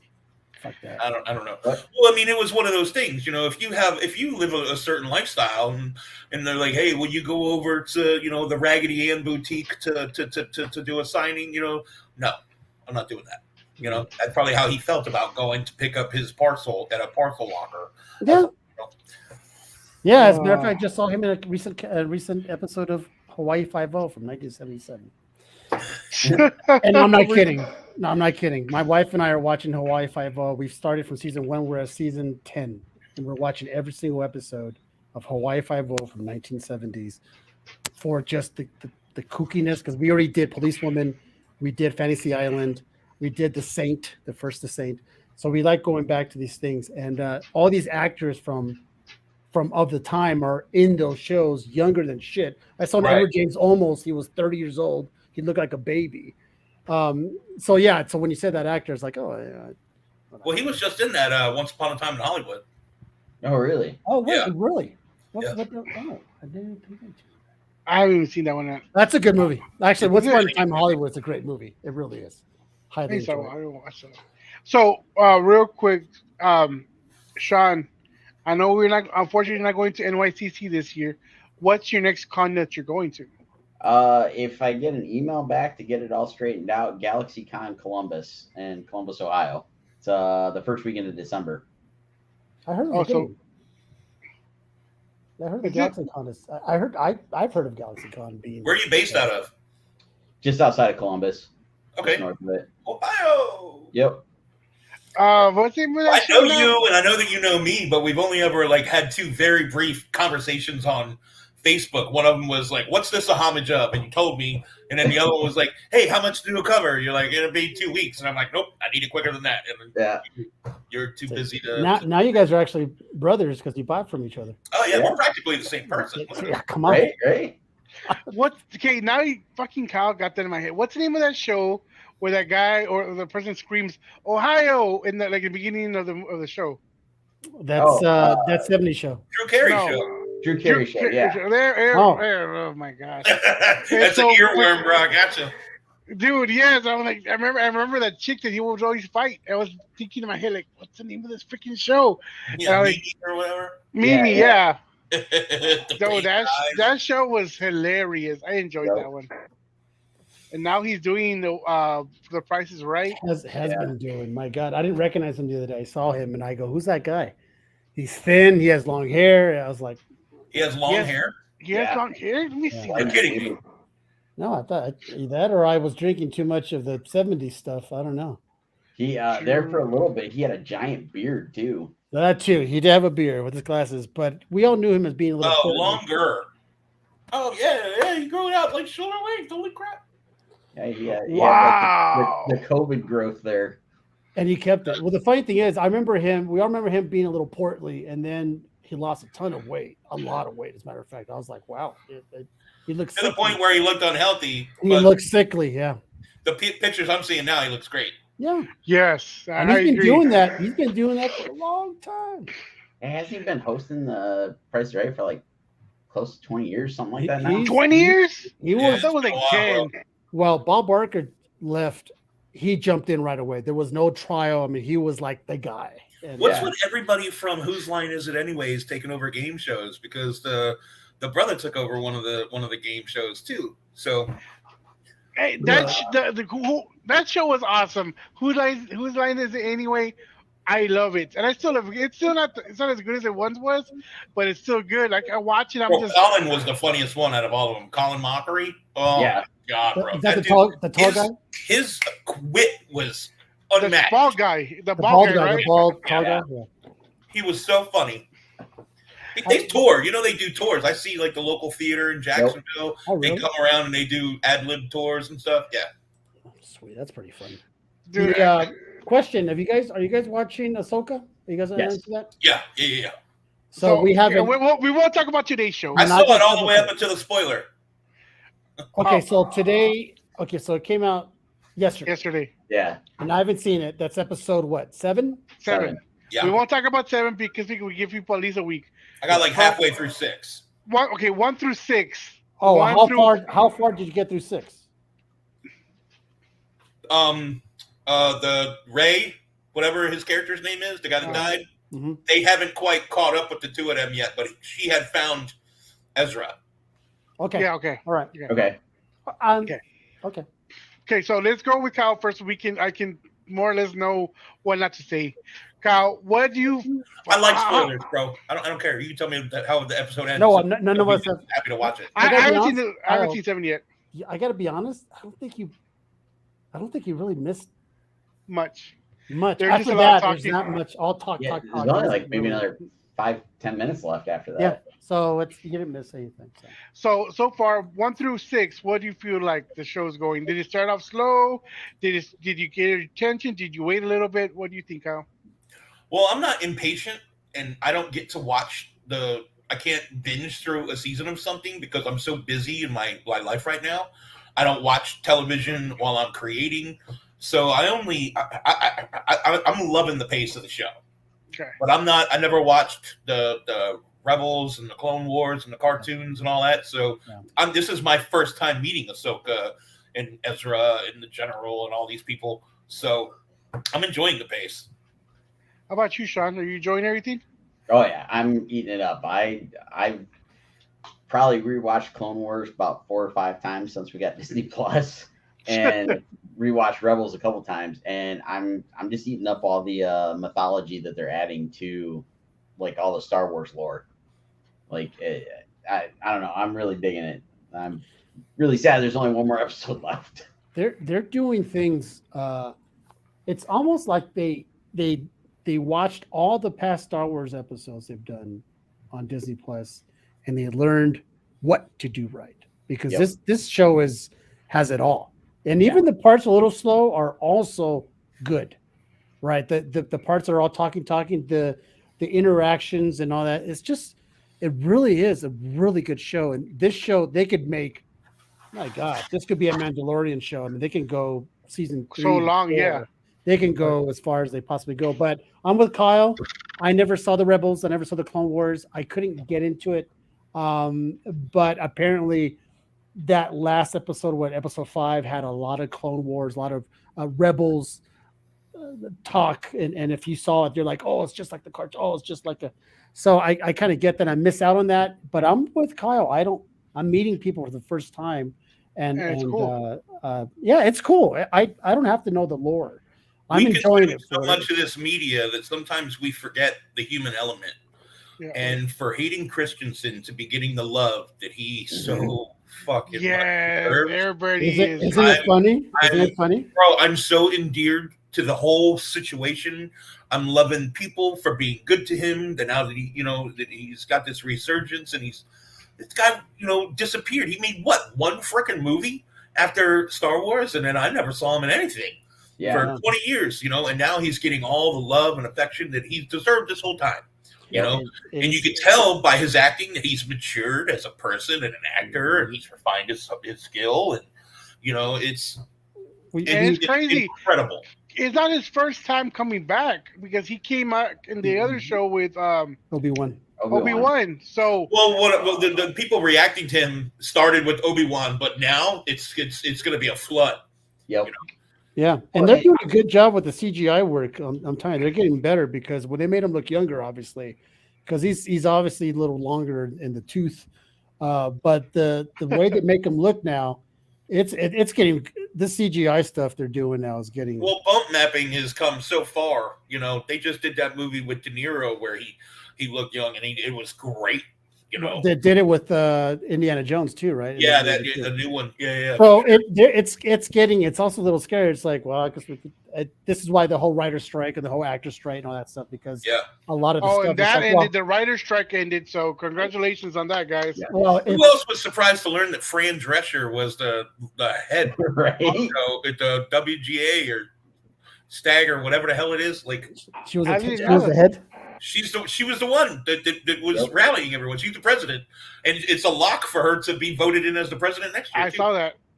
It's crazy. But I thought they have an agreement, but no one's going back to work yet.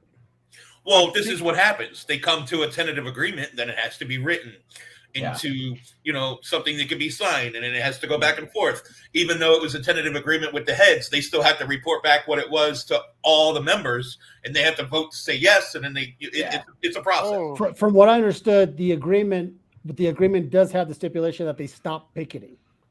Well, they did stop picketing. Yeah, that's it. You guys got to stop. Get off the road, and let's go through the paperwork. So her and whoever else is in the board, they have certain powers, and then there's certain things that they don't. So they do have the power to say, hey, stop picketing. We're gonna set a date, and we're gonna vote. But they don't have the power to sign this agreement without reporting back to all members. Yeah. So I'm gonna go back real quick with what Sean said. He was sad that there's only one episode left. With that being said, right after the last episode of Ahsoka, you got the first episode of Loki on the 5th. Next week, Next week. So, you were not missing out on the show. You're like, oh, damn. But in a couple of days, let's start another thing. Because Loki was just as good of a hit as Mandalorian, and I want to say that personally. So everybody's looking forward to the villains, the story. So far, the trailers haven't. It shows a lot. They always do that. I hate that, but Yeah, too much. it's showing a lot to where I want to see what's going on because I know that's not everything. Owen Wilson is a good actor. He was always that joking, but here he's more a little bit more serious. I like this way of the way he's acting currently. And like I said, to add on to that, Sean, like yes, we are losing Ahsoka, but we are moving to something a little bit as just as good. So we're not losing really that much good quality of show. I do a movie a movie watch every Monday night. It's tough, but we watched one episode of Ahsoka and we're watching Wheel of Time on Amazon, the second season. So we're kind of doing that. And now that Ahsoka is going to be ending, we're going to do Wheel of Time and Loki. So there's always something going on, but it takes me back to my youth of waiting weekly for a show. Yeah, We have come to the realization of Netflix where you can finish a you be show in spoiled. 3 nights. And but where Amazon is weekly and Hulu is weekly and all these shows that we watch, I watch Murders in the Building, that's weekly, stuff like that. It kind of like there is that we talked about it earlier, that momentum you kind of build up to watch that show for it to air and you can look forward to it, right? We used to do that back in the old days of waiting for Monday nights or Thursdays when you would see Seinfeld and Cheers and all those things. Where Netflix is like, oh, you want to watch another one? What time is it? Well, it's 1:00 in the morning. Well, let's see. What do you think? One more? I'm like, I don't know, man. I got to go to work the next day. So it could be bad. It gets the conversation going. It builds the hype. We're doing it right now. We're talking about it. It gets people engaged. Like, I work from home, so it's like me and buddies will like message each other like spoiler stuff, and text back and forth and stuff. But like my wife, she'll go to work. She's got a couple of coworkers that are giant Star Wars nerds. They'll make a habit to come down to her room and they, spend 5 minutes talking like, oh, did you see the episode? This happened, that happened. That's what gets people interested in watching this stuff. I love that. Yeah.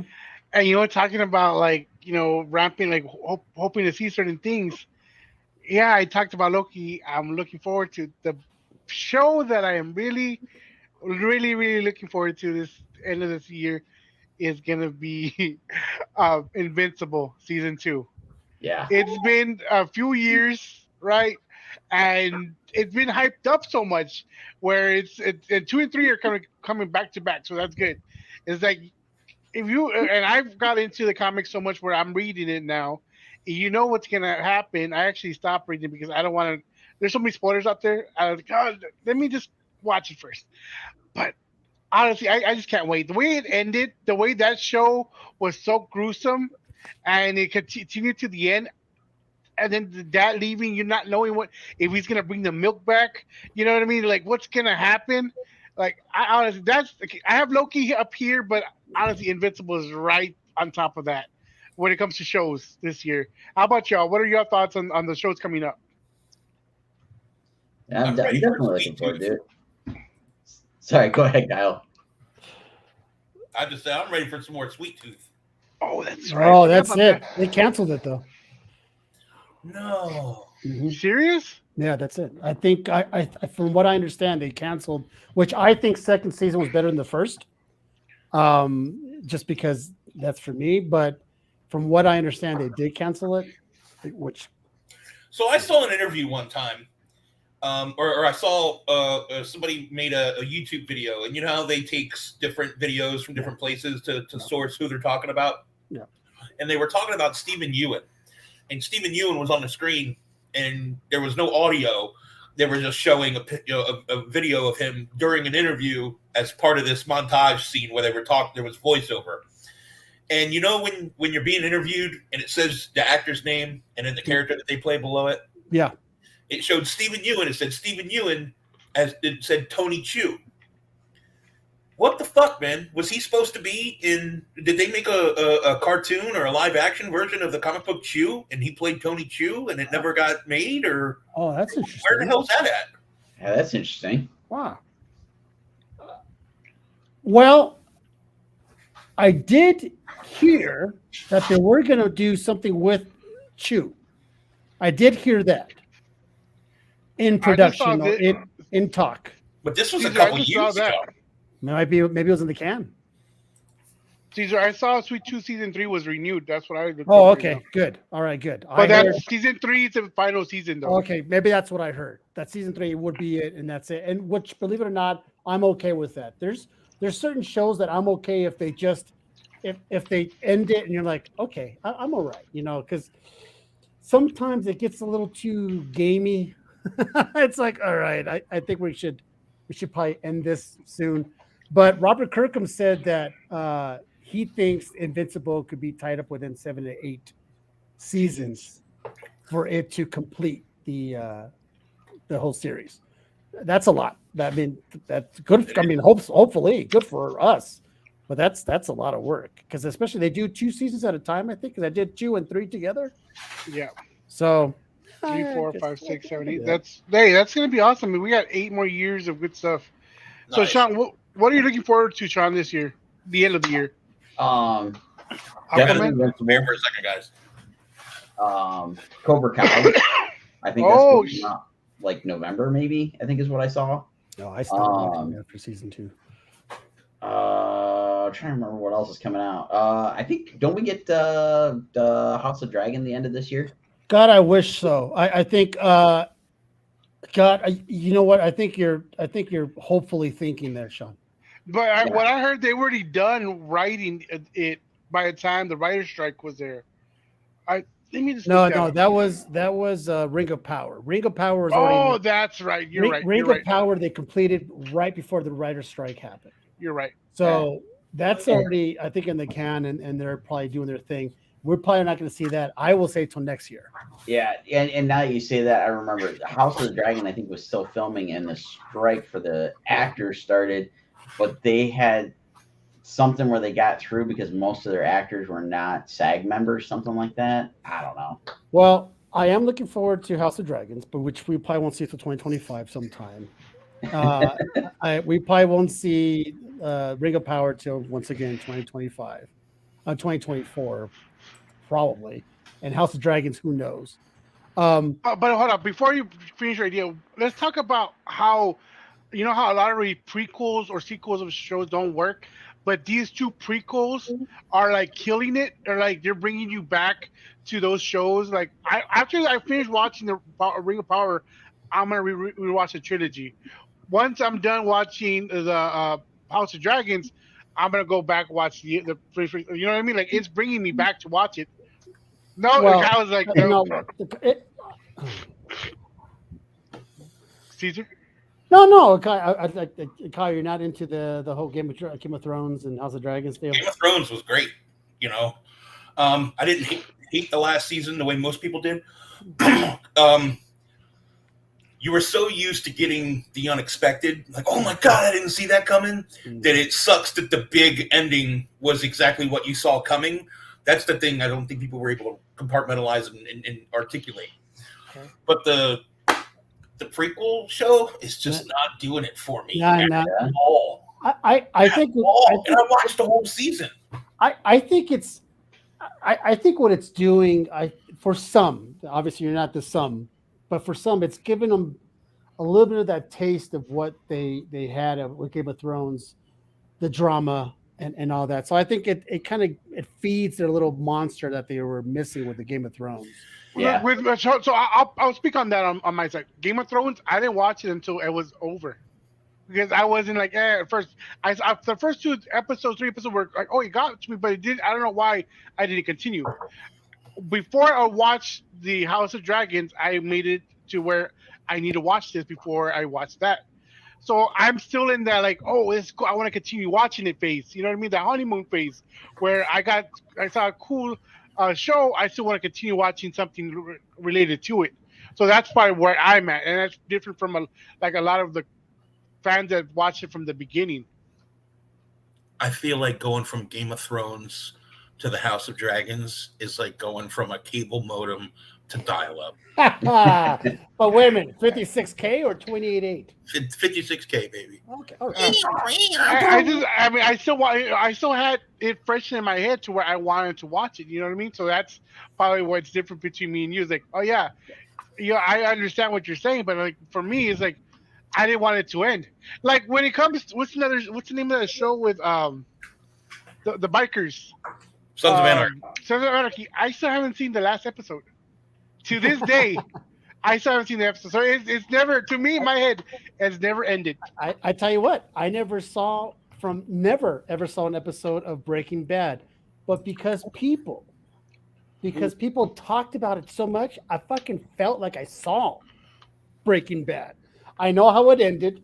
I know what's going on. It's like I know the characters, who they are. It's almost There's so like many memes. like I saw it. It's kind of weird. Look, unless you had your pants off and you were in that trailer cooking, you don't know what you're talking about.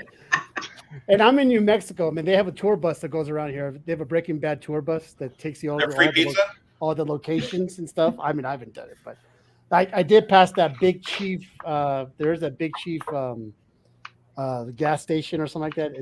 You can see it off the road. But it's interesting that there's so many shows that are big. I just it's not for everybody. It is what it is. Sons of Anarchy, I know, also never got into that either. My end. But okay, I was talking about prequels, right? They're doing the prequel, and I'm going to direct it to Sean first. What are your thoughts on the prequel of not To Kill a Mockingbird? Hunger Games. What are your thoughts on that, Sean? Are you into that show or those movies? We watched all the Hunger Games movies. Even got one of the posters signed at San Diego a few years ago when was it Lionsgate offered a big signing with like most of the actors that were in the movie. So we got into it, enjoyed it, whatever. I will probably watch the new movie, but I haven't been as like hyped about it, and I think it's just because like other than Peter Dinklage being in it, I'm not really familiar with most of the other people in the movie. So it wasn't.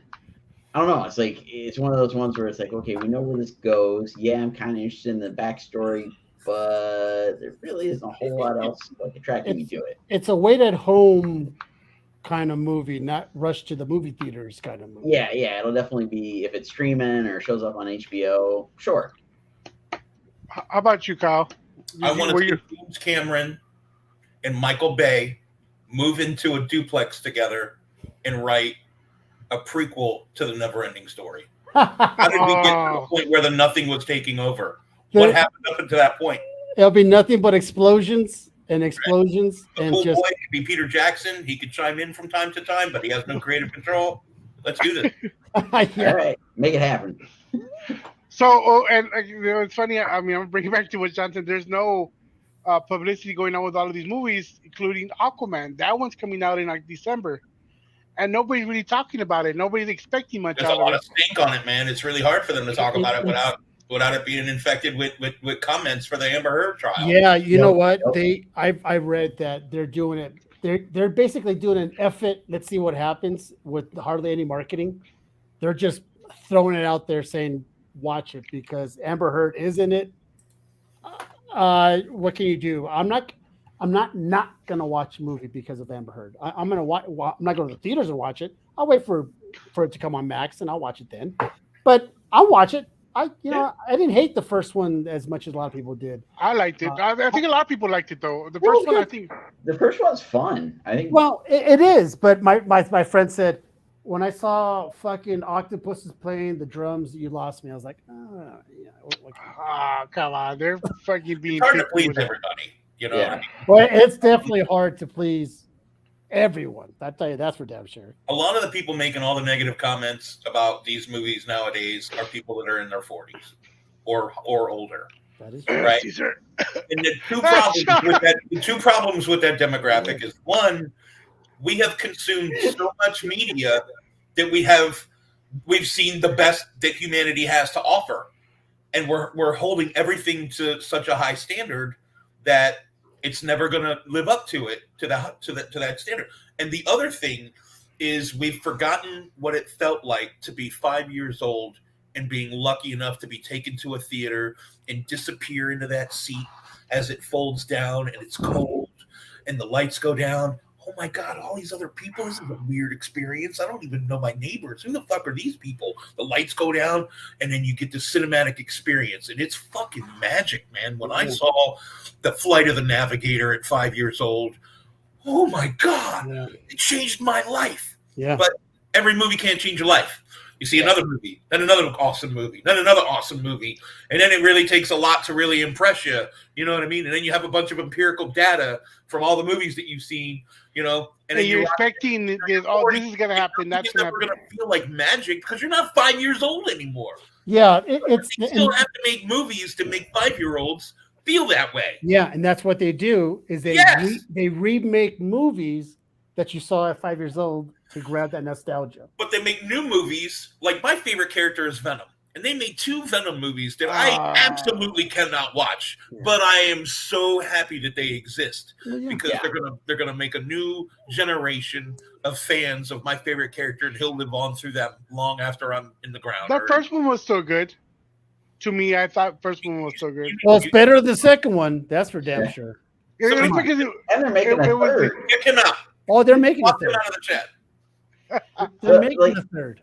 I was only raising my hand about the 40s bit. I'm not the one out there bitching about every movie that comes out. And I agree with what Kyle said of like you want to get that feeling of being 5 years old and whatever and seeing that movie and having that magic. But like, I don't know, over the last however long the MCU's been running, it's like, yeah, you know, if I could get, you know, go back in time and tell the 10-year-old me that was reading comics, like, hey, you know, all these things are going to get a movie and they're going to be fantastic, whatever. Like I just eat that stuff up. So it's like, I don't know. I equate it to the whole thing with like pizza. It's like, yeah, it might not be the greatest, you know, whatever superhero movie we're getting, but hey, we're still getting that superhero movie. The fact that we're living, even Anthony Bourdain ate ramen. You know what I'm saying? Right. Like, come on. Yeah. Right. The fact that we live in a time where we're watching any movie that has to do with superheroes that we grew up with. The fact that we got a Transformers movie with life-size robots turning stuff and you go like, we never thought as kids we would ever see these things and in the capacity that they are. The fact that we're like Kyle said, the fact that they even made a Venom movie great because it's bringing a new generation of into that character. But we're getting stuff that I always keep saying right now, it's a perfect time to be a geek. It's a perfect time to be a nerd because we're getting a lot of shit that our minds were blown. When I first saw the Hobbit cartoon, I thought my mind was blown back in the day because I thought the animation was fantastic. When I first saw Heavy Metal, the cartoon Heavy Metal, my mind was blown, and I was too young to be doing any kind of acid because that's what movies made for. But to me, the World War II scene, what to me was like the best thing I've ever seen on my planet, with the bullets and people being killed. I'm going, what? This is crazy. There's like I'm watching a cartoon with people being shot. It's crazy. It's nuts. Now it's normal. So we're talking about that. Did y'all see the comment of Martin Scorsese said about the comic industry, the comic book movies?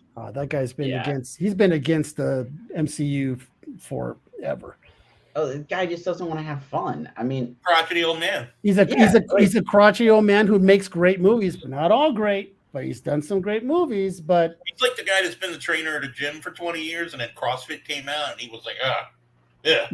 Yeah. Hey, man, if it's not for you, shut up and go watch a movie that's for you. What are you commenting on something you don't like for? Why does anybody comment on something that they don't like at all? Ever. Right? Focus your energy on the things that you love, and it'll breed more things like that. People will say, oh, yeah, if you like that, try this, and you'll find all these new things that you love. Why are you going on social media and complaining about something you didn't know like? why? Because I think somebody like says, hey, Martin, what do you think about these? I don't think he would do on his own. I think someone's like nudging him going, hey, so you have a comment about these new, all these Marvel superhero movies? He had that answer ready like a katana, bro. Yeah. And he gave a soundbite, and it people do that for the drama because people love drama, and again, it's getting us talking about it. You know, this dude's getting that soundbite replayed everywhere because it makes everybody else bring it up. That's why they do it. But if we had more people talking positive about whatever superhero movie or anything, neat, nerd, geek, whatever you want to call it. Like, again, 20 years ago, we didn't have all this stuff flying in our face like left and right, where we could just, sit down and watch, a movie from Marvel, DC, or, any independent thing that's been put out in the last handful of years. We were sitting there hoping and wishing that would happen. Now we've got it. And it's like, people are still waiting for that Spawn movie after 20 years. Right? People were actually making jokes about it because of the new thing that Todd McFarlane said about how it's written. It's like the strike is the reason it's held yeah, up. and people are like rolling their eyes, going, "Okay, yeah, we'll right." And then the strike ended like the next day. Well, hey, maybe tomorrow he'll say it's done. Yeah, what does he say? That it's been written. It's been now just waiting. And okay, all right. Now, you know what? Listen, when it happens, that's when I'll. Michael J. White's not going to be playing that person by the time. No, of course not. By the time it comes out, it sucks, and it's. And what's his face? All the people that we grew up watching, like the Arnold Schwarzenegger, Rambo. Oh, they did come out with Expendables 4. Yeah, and that one has been bombed, but not doing well. It's not doing well. But I want to watch it, but I'm not gonna watch it in the theaters. I'm gonna wait for it to come home because I would watch it then. But we grew up with certain people as action heroes. They're getting old, like Jackie Chan, right? He's another character person I would watch a lot of. Jet Li. Oh, did you hear about that? They want to make a remake of The One. Mm-hmm. Already. So, yeah. Well, I tell you what, it's been like 20 years. Am I asking for one? No, but would I like to watch a remake of The One? We need a never-ending story prequel, man. I need you guys on board. Come on. I'm not. We are on board. I smell Kickstarter. Let's do it. Who's got the rights? This guy. I think he should run it because he has no problem starting Kickstarters. There you go. He's got the magic touch. Let's go. Hey, that would be fun, right? Can I take us off topic for a second? Yeah. We talked about something earlier in the stream. It was very interesting. Sean said something when he was trying to navigate the new landscape of the world during COVID. And he said how people like Clan McDonald were instrumental in giving him, an opportunity to make some money. And I think that they might be the biggest facilitators on the planet, as far as the industry is concerned, or a private place to go to. It's not CGC themselves. But they don't get the recognition they deserve for what they do for creatives. Yeah. And McDonald has done, like, they helped you out when you needed it, right? Well, absolutely. I'm not only already on these streaming services, but I have 2 accounts and I have 2 full-time employees that run shows for me on these accounts. So I have a certain amount of real estate in the hearts and minds of the people that are already buying on these platforms. And then along comes Steve McDonald, and he can give me, new eyes on my stuff. Even though I'm very visible on Whatnot, he goes live on Facebook Live. I'm in Boston and Chicago back to back. And then when we got to Chicago, we was serendipity. We were right across the alley from them, like they were our booth mates. Yeah, right remember that. And I had Gorgum Demir with me, and he's over here from Turkey, so he's got a lot of expenses, and he's got to maximize his earning capability while he's here. And as much as I would love to be that for him, I had to use my network. And Clan McDonald, it was no sweat for them to come over and help pad his wallet and sell a bunch of his stuff that I wasn't able to help him sell, with my platform. I mean, we sold plenty on, I ran Whatnot shows with him, and we sold well at the actual show. But Clan McDonald, they're so great. What they do, I think that I kind of wanted to give them a shout out, man. They've been on the show already, and we love them. I've discovered new creators through them. I've been assisted by them. I'm like, hey, I got this new art book I'm putting out. They're like, put me down for 20 copies. Where do I mail the check? You know what I mean? Like, It's just like they are all in. If the creator is putting in the work, they are going to support that creator. And I can't say enough good things about Clan McDonald. We were fortunate enough to have them on the show early when we first started the podcast. And not only that, they themselves But just fun, great people. They're They very really humble. are. They really are. Very humble. They're very hey man, we just want to help out. For the people that Yeah. don't know who he is, There he is. this is Oh my God. You never saw that, yeah. I love that. I've not seen that. Yeah, we So- put that up, yeah. so. And then our intro was done by Aaron. Yeah. So we have a close connection. Especially, I met them a while back, and actually, I'm gonna give myself a shout out. I was the one that got them on Whatnot. I was the one that was able to streamline and push them in front of everything. And you know how in the beginning you had to wait. I was working with Whatnot and being part of them. I was able to push them on, and ever since then we've had a good connection. I wanted to give them another shout. Where is it at? This is the music.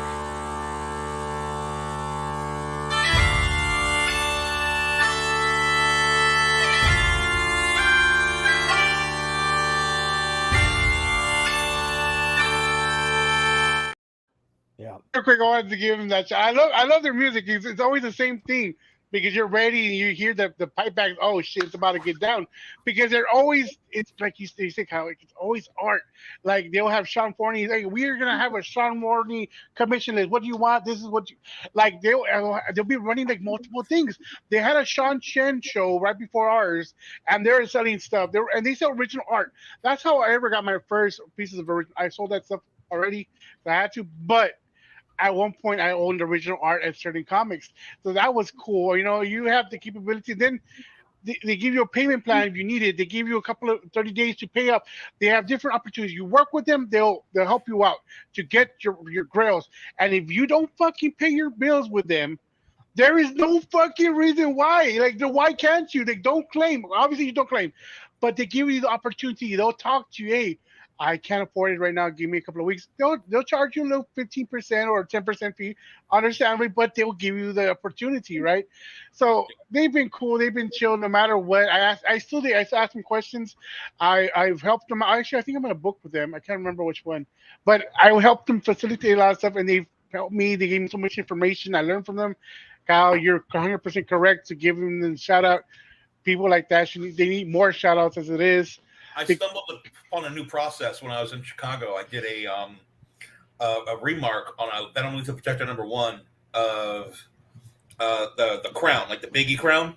Mm-hmm. Mm-hmm. And if you look at the message that I just sent you as a thank you for how good he was to Gorkum and I between Boston and Chicago, I did a sketch cover where I recreated his logo and I gave it that gold effect. And I can't sing their praises. I see it. Okay, let me get it up here. So I'm gonna show out something first before I do that. You know how I say that you get original art, different things. I got this through Clan McDonald. This is signed to my boys by, and it says, "Hi Trey, hi Toby, John Romita Jr." Right. So that's what they do. Like they didn't have to ask him to do that. And like I asked him on the live, "Hey, can you have him do this?" Yes, certainly, 100%, without question. They did that for me, and I'm like, no extra cost to me. That's really a remark, right? And different people will charge you arm and leg, not them. This is the one, right, Kyle? Oh, let me get myself off of this. Yeah. Nice.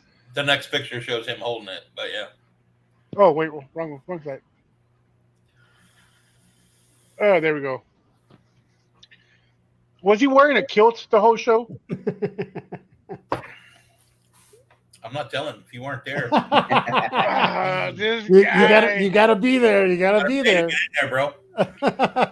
It wasn't no Whatnot stream. This is a convention. So past weekend they were He always wears a kilt. they were at Cincinnati Comic Expo. And the only reason I knew ahead of time they were going to Cincinnati Comic Expo is because, I don't know, a few months back, Del, you tagged me when you had them on your podcast. And I came in and hung out and watched for a little bit. And they said they were doing it.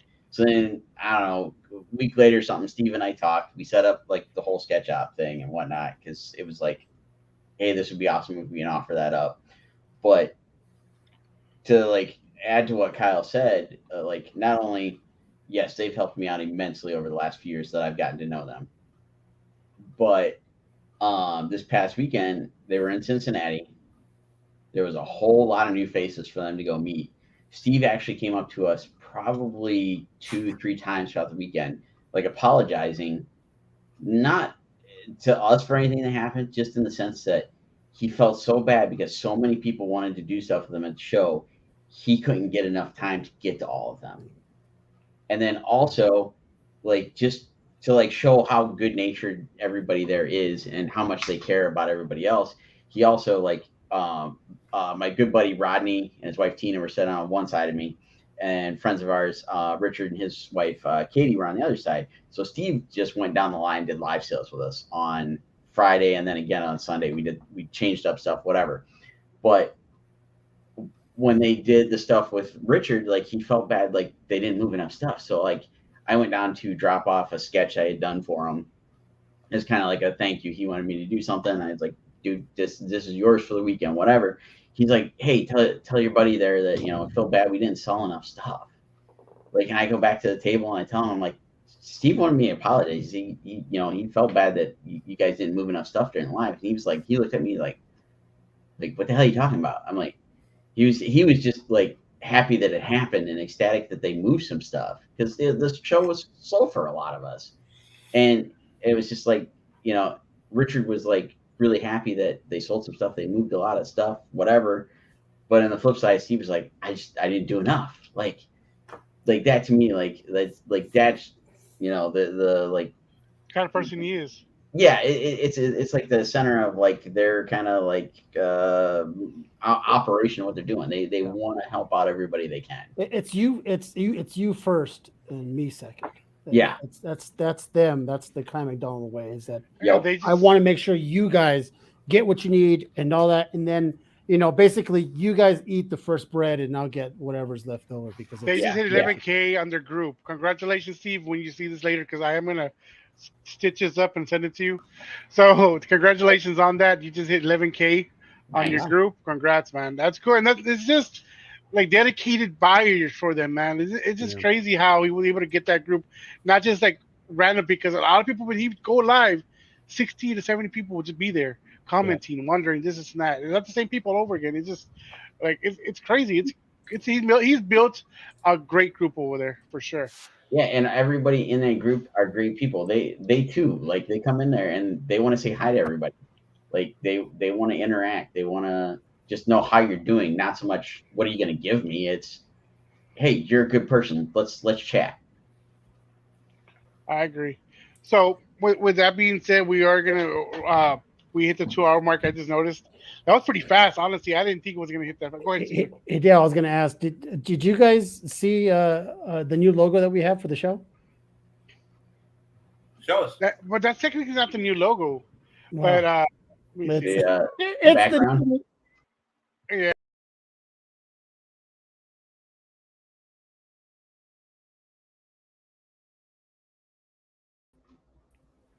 Yeah, that was dropped last week. Yeah, last week. Wait, Ivan Tal did that for us. He hooked us up, and we know that guy doesn't do logos, and he did that fantastic logo for the podcast. So he got my lazy eye too. I don't know if you noticed that. So, but he explained on the show that it's meant to be glasses. Then we're like, okay, we get it, but he's still gonna do some tweaks to it. But it's pretty badass, man. I've been big ups to that guy. We love that guy. With our first show with Kyle and Sean today, it was pretty good. It was fun because I expected we were going to talk more about art, but we went off course and had a full conversation about nerding stuff out, which I enjoy. I enjoy doing that part of the podcast. We just talk about stuff we like, what we dislike, what is. I mean, obviously Kyle has no taste in certain shows, as you can tell. You try to kick me out. But overall, he's a good guy. He's a great artist. I can't die from it. So before we do say goodbye, we are going to let Sean and Kyle promote whatever they need to promote, their website. So we'll start with Sean. If you can go ahead and let people know how they can reach out to you, where they can buy your art, your next con you're going to, and if you're going to have a Kickstarter soon. SeanForney.com. Yeah. Bro. Go get the last couple titty books, bro, because I got one, and it's low stock. It is. You might be getting the last one or close to it. But like you said, SeanForney.com. It's on the screen there. Sean Forney Art is my social media tag on all of it. Whatnot, Instagram, Facebook X, wherever they're calling it now, I thread. thought it was like porn X. I'm like, what is this guy doing OnlyFans too? Now, I haven't got that adventurous yet. Yes. Maybe next year. You can, on one of those or any of those things, you can sign up for our newsletter so you can find out when we're going to launch the Kickstarter. And I got GalaxyCon Columbus coming up in December. And then we're going to start planning out the 2024 schedule. And I won't be at New York Comic Con, but a lot of my work will be. I know we did a ton of Pooh covers, and Marat did put out there that there's a new Pooh book coming. I guess I can say it's safe to say that I worked on it. I'll leave it at that because he hasn't announced much more. And that should cover all of it. Nice. And then it's nice to get to know you a little bit after being Facebook, digital friends for forever. Right. I feel guilty even plugging anything. My ticker, the ticker here has had my Kickstarter project going the whole 2-hour stream. But yeah, we do have 7 days left to go on my Kickstarter campaign. The Adventures of Wyatt and Pouches and New York Comic Con is 2 weeks and 1 day away, and I will be at booth 3623 with Cowabunga Comics and my crew. So thank you so much for having us, guys. Yes, thank you. Caesar. Well, you can see my stupid ass here every Wednesday night at 9:15. Catch me on the Instagrams right there at the Real Dracula's Wolf. I've been doing content for some buddies of mine. I've been doing voiceovers. I am for sale to do voiceovers, and I've been getting some work. So it kind of helps, man. It's fun to do, and if you make a little extra cheddar on the side, a little gas money, sure, why not, right? But what do we all say? We do what you love. What you love, it's not work anymore, right? So I still have my 9 to 5. Oh, that part kind of blows, but hey, I'm happy to you guys. You guys draw and you guys do that for a living, and you guys, this is your life, and you guys are living the dream for many, many people out there who want to get to your guys' level, and you guys are inspiration. So thank you guys for being on. Thank you. I just followed you back on Instagram. Finally, Jesus Christ. This guy. So that's why I'm the main guy when it comes to do all this, because Caesar did not mention we are starting our new side podcast tomorrow at 4:00. And see what I mean? So we're gonna do movie reviews with Shannon Kincaid and Mandy Burden. If you know who they are, they were on our show about 3 weeks ago. Ever since then, we clicked. So we're going to be starting movie reviews starting tomorrow. I won't be there tomorrow, but Caesar's going to be running the show. And I'm surprised he didn't plug it in. I completely forgot. It's at like 3:00 my time. I'm going to be like working and then like pausing for an hour to do this thing. But yeah. See, so we're going to be doing that. We're going to try to do it every week. If not, every 2 weeks. Our schedules are going to be all whatever. But starting next month, we're going to be talking a lot about horror stuff. And I can't wait for that because it is October. They're into horror. We're into horror. That's going to be something fun. Next Wednesday we are gonna have Osh Red on the podcast. I don't know if Sean or Kyle know who she is. She's a Filipino artist. She's new and upcomer. She's done great work. She's done a lot of these. Look for me. I'll look her up right now. Oshred. Oshred. Oshred. Okay. Yeah, her real name is Red Amparo. Yeah, I can't even. I'm gonna butcher her Yeah, name. thank you, Kyle, because we will be here 4 hours for the fucking. Followers than me. Oh, she likes the color blue. Yeah, that's her main thing. And I mean, if you see her art, you'll see. I didn't mean that in like a one-trick pony kind of way. This is fucking incredible. It was just funny the way you delivered that. It's like, you're right. The second you open it up, it's blue. She likes the color blue. It's gorgeous. This is incredible. So this is her right here. This is one of her covers. It's a homage to what's Silence of the Lambs. Mm-hmm. So that was her homage to it. This is World Tree, number 2, I think. No, number 4. So she's a great artist. That's her. It was her birthday. Happy birthday, Kyle Willis. What is that, Kyle? So I made a last minute. I'm going to appear at Showcase Comics on October 7th in New Orleans. Wow, And look at this you. is going to be the cover that I'm dropping at that show. There'll be 100 foils made of this. This is the cover of a book called Before and After, and it shows my sketches before and after the colorists get a chance to make my shitty sketches look great. That's good. So That is cool. It's going to be a Showcase Comics exclusive, and that's where you can get it. October 7th, New Orleans, Showcase Comics. I like how you could. I like the dimension that you can see the eyes, but you can tell that they're so far back in the mask that you could barely see them. Thank you. That's great. See, Kyle, I like your stuff, man. So he's gonna back it. Now, Sean's, I don't know, man. I mean, I don't know. I got to get used to Sean. I love my timing, how that popped up right while you were scrolling. Right. I did not plan that, but yeah, sure you did it. So this is some of her covers real quick. Oh, I see what you mean. Yeah, she has a certain tint. Yeah, I'm sorry. She loved the color blue. I mean, yeah. Where's the lie? Nowhere, sir. Nowhere. Yeah, but she does a lot of horror. Yeah. Pretty much. I like it. So I wanted to plug in because somebody didn't plug it in. I'm not gonna say, but I am calling it comics on just on here. Honestly, Clockwork Orange homage. Yeah. Holy shit. That's good stuff, right? What book is that? Bro, what? I'm telling you, she's real cool, and I'm hoping I should get some of her covers in next week, and if I do, I'll see if I can get extras to do a giveaway. But we are gonna have her. We have like the whole month set up. What else we wanted to say? Oh, we have a big announcement in November with a special guest that Caesar brought in. But thank you guys so much for stopping in, having a good talk with us. Sean was expecting a drink and draw contest, so we switched it up at the end. Now let's just talk about your art, man. We just appreciate you, Sean, because you immediately say yes. I'll be on the show regardless of the situation.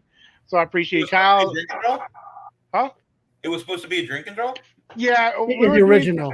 We're doing charity events every month, but we didn't want to abuse this whole getting them for free and stuff like that. So you know what? Let's just do appreciation. We can do charity events, and I'll ask later in the future because we're doing one or twice a month, and we got quite a few. So it was fun for a while. We just started it back in July.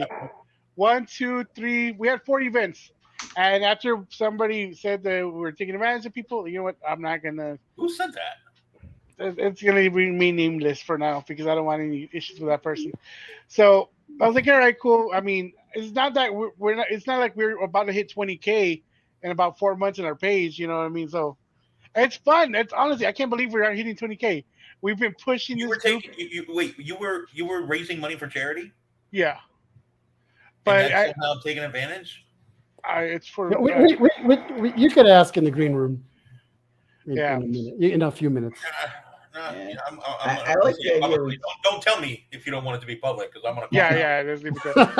Yeah, Sean immediately had said yes, he was down. I had my first drink and draw back in February at NerdyCon, the Nerdy Girl put on in Orlando, and I showed up and they invited me to participate, and I was like,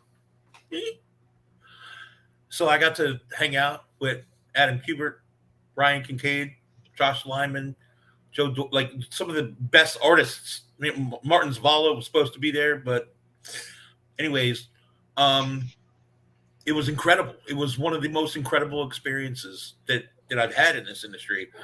And yeah, I drew for free and it went for charity and it was awesome. It was community at the core, camaraderie. If y'all are down for the event that I want to do next year, I want to do like we did last time where we have 10 artists like we did last time. 16. And we had 16 artists last time. It was a 4-hour event. We had Ryan Kincaid, we had Aaron Bartling, we had David Sanchez, Martin Zavala, Tyler Haddock, we had Anvu, Luis Bravo. I feel comfortable battling any of them because they can all clearly illustrate, paint, and draw better than me, but I could fight all of them. Yeah, but the thing is, who won? John Martin? No. It wasn't John Martin. It was John Burr. It wasn't known. What's his name? I forgot. But he had a lot of more, not more, but more people went and voted for him. It was a close one. It was between him and Ryan, and then Efren had his little son draw too. Yes, D'Agostino. Yes. Yeah. I apologize for that. That was my boy, so I sent everybody to vote for him. Well, he won with Booster Gold. Booster Gold took it all. And, it was good. We're not saying his art wasn't the best. No, not at all. I mean, Ryan Kincaid's Daredevil was. Yeah. I definitely swayed my network for my boy. So what's his name? Martin drew Binary, and he was upset because he got Binary. It's his fault because he got Flynn Sparks in the first roll. Because it was like a random, right? He got Flynn Sparks and he passed on it, and then he got what's your face again? So like, that's on you, Binary. So we like to do it again, right? 16. We did 2 at a time, 2 forcing, right? And this time we don't mind bringing back some favorites, but we want to try to bring some new artists. And actually, all this idea was John Jang's, right? It was his, and he dropped out last minute. So we're gonna hopefully get him on to actually participate this time around next year. So if you're both down, I wouldn't mind hitting y'all up and just do this. Yeah, because it'll be the same concept. You guys all put in anytime, any day. You guys all put in characters. Yeah, I'll let you see how shitty I draw for a good cause for sure. I'm down. All right. We'll make that a soon. We'll make that happen. Sean, you're down. All right. Where? Yeah, I want to do like we talked at the beginning of the show. I want to do this eat and draw thing. Oh, yo, that steak from the beginning. Can you play that on the outro? Yeah. You gotta talk that steak again. Run it back, Johnny. So, do you want me to run the new one or the old one? Because the old one, I don't steak in it, bro. Dylan needs to send us all some steaks, and we just sit here and we eat steak and draw. Wow, that would be fun. This is the one I made. What's the meaning of this disturbance?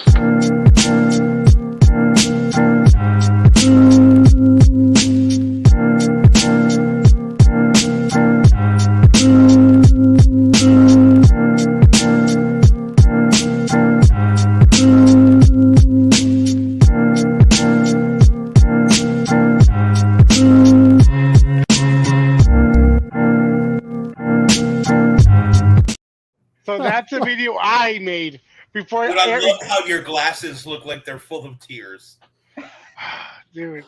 It's like it's got a little. Oh yes, dude. The aquarium, the little aquarium of tears. Oh. Bro, I'm hungry as it is right now. We got comments. Oh, Kyle needs more meat. I'm like, what the fuck? And then the meat came, and I was like, yeah. So we're going to end the stream with the other one, the newer one that Aaron did. So, guys, sayonara. Thank you very much for tuning in. See you next Wednesday, everyone. I love you all. I appreciate you, Sean. Once again, great to get to know you a little bit. Yeah, he's pantless right now. Right, Sean? You're not wearing any pants, are you? I saw it right now because I saw you put your knee up. Like, this guy has no pants on. That's all right. More power to him. I don't have any pants on. Look, see, He's wearing shorts. Oh, got you. My bad. You can put the screen back when I. That is true. That is true. This guy's no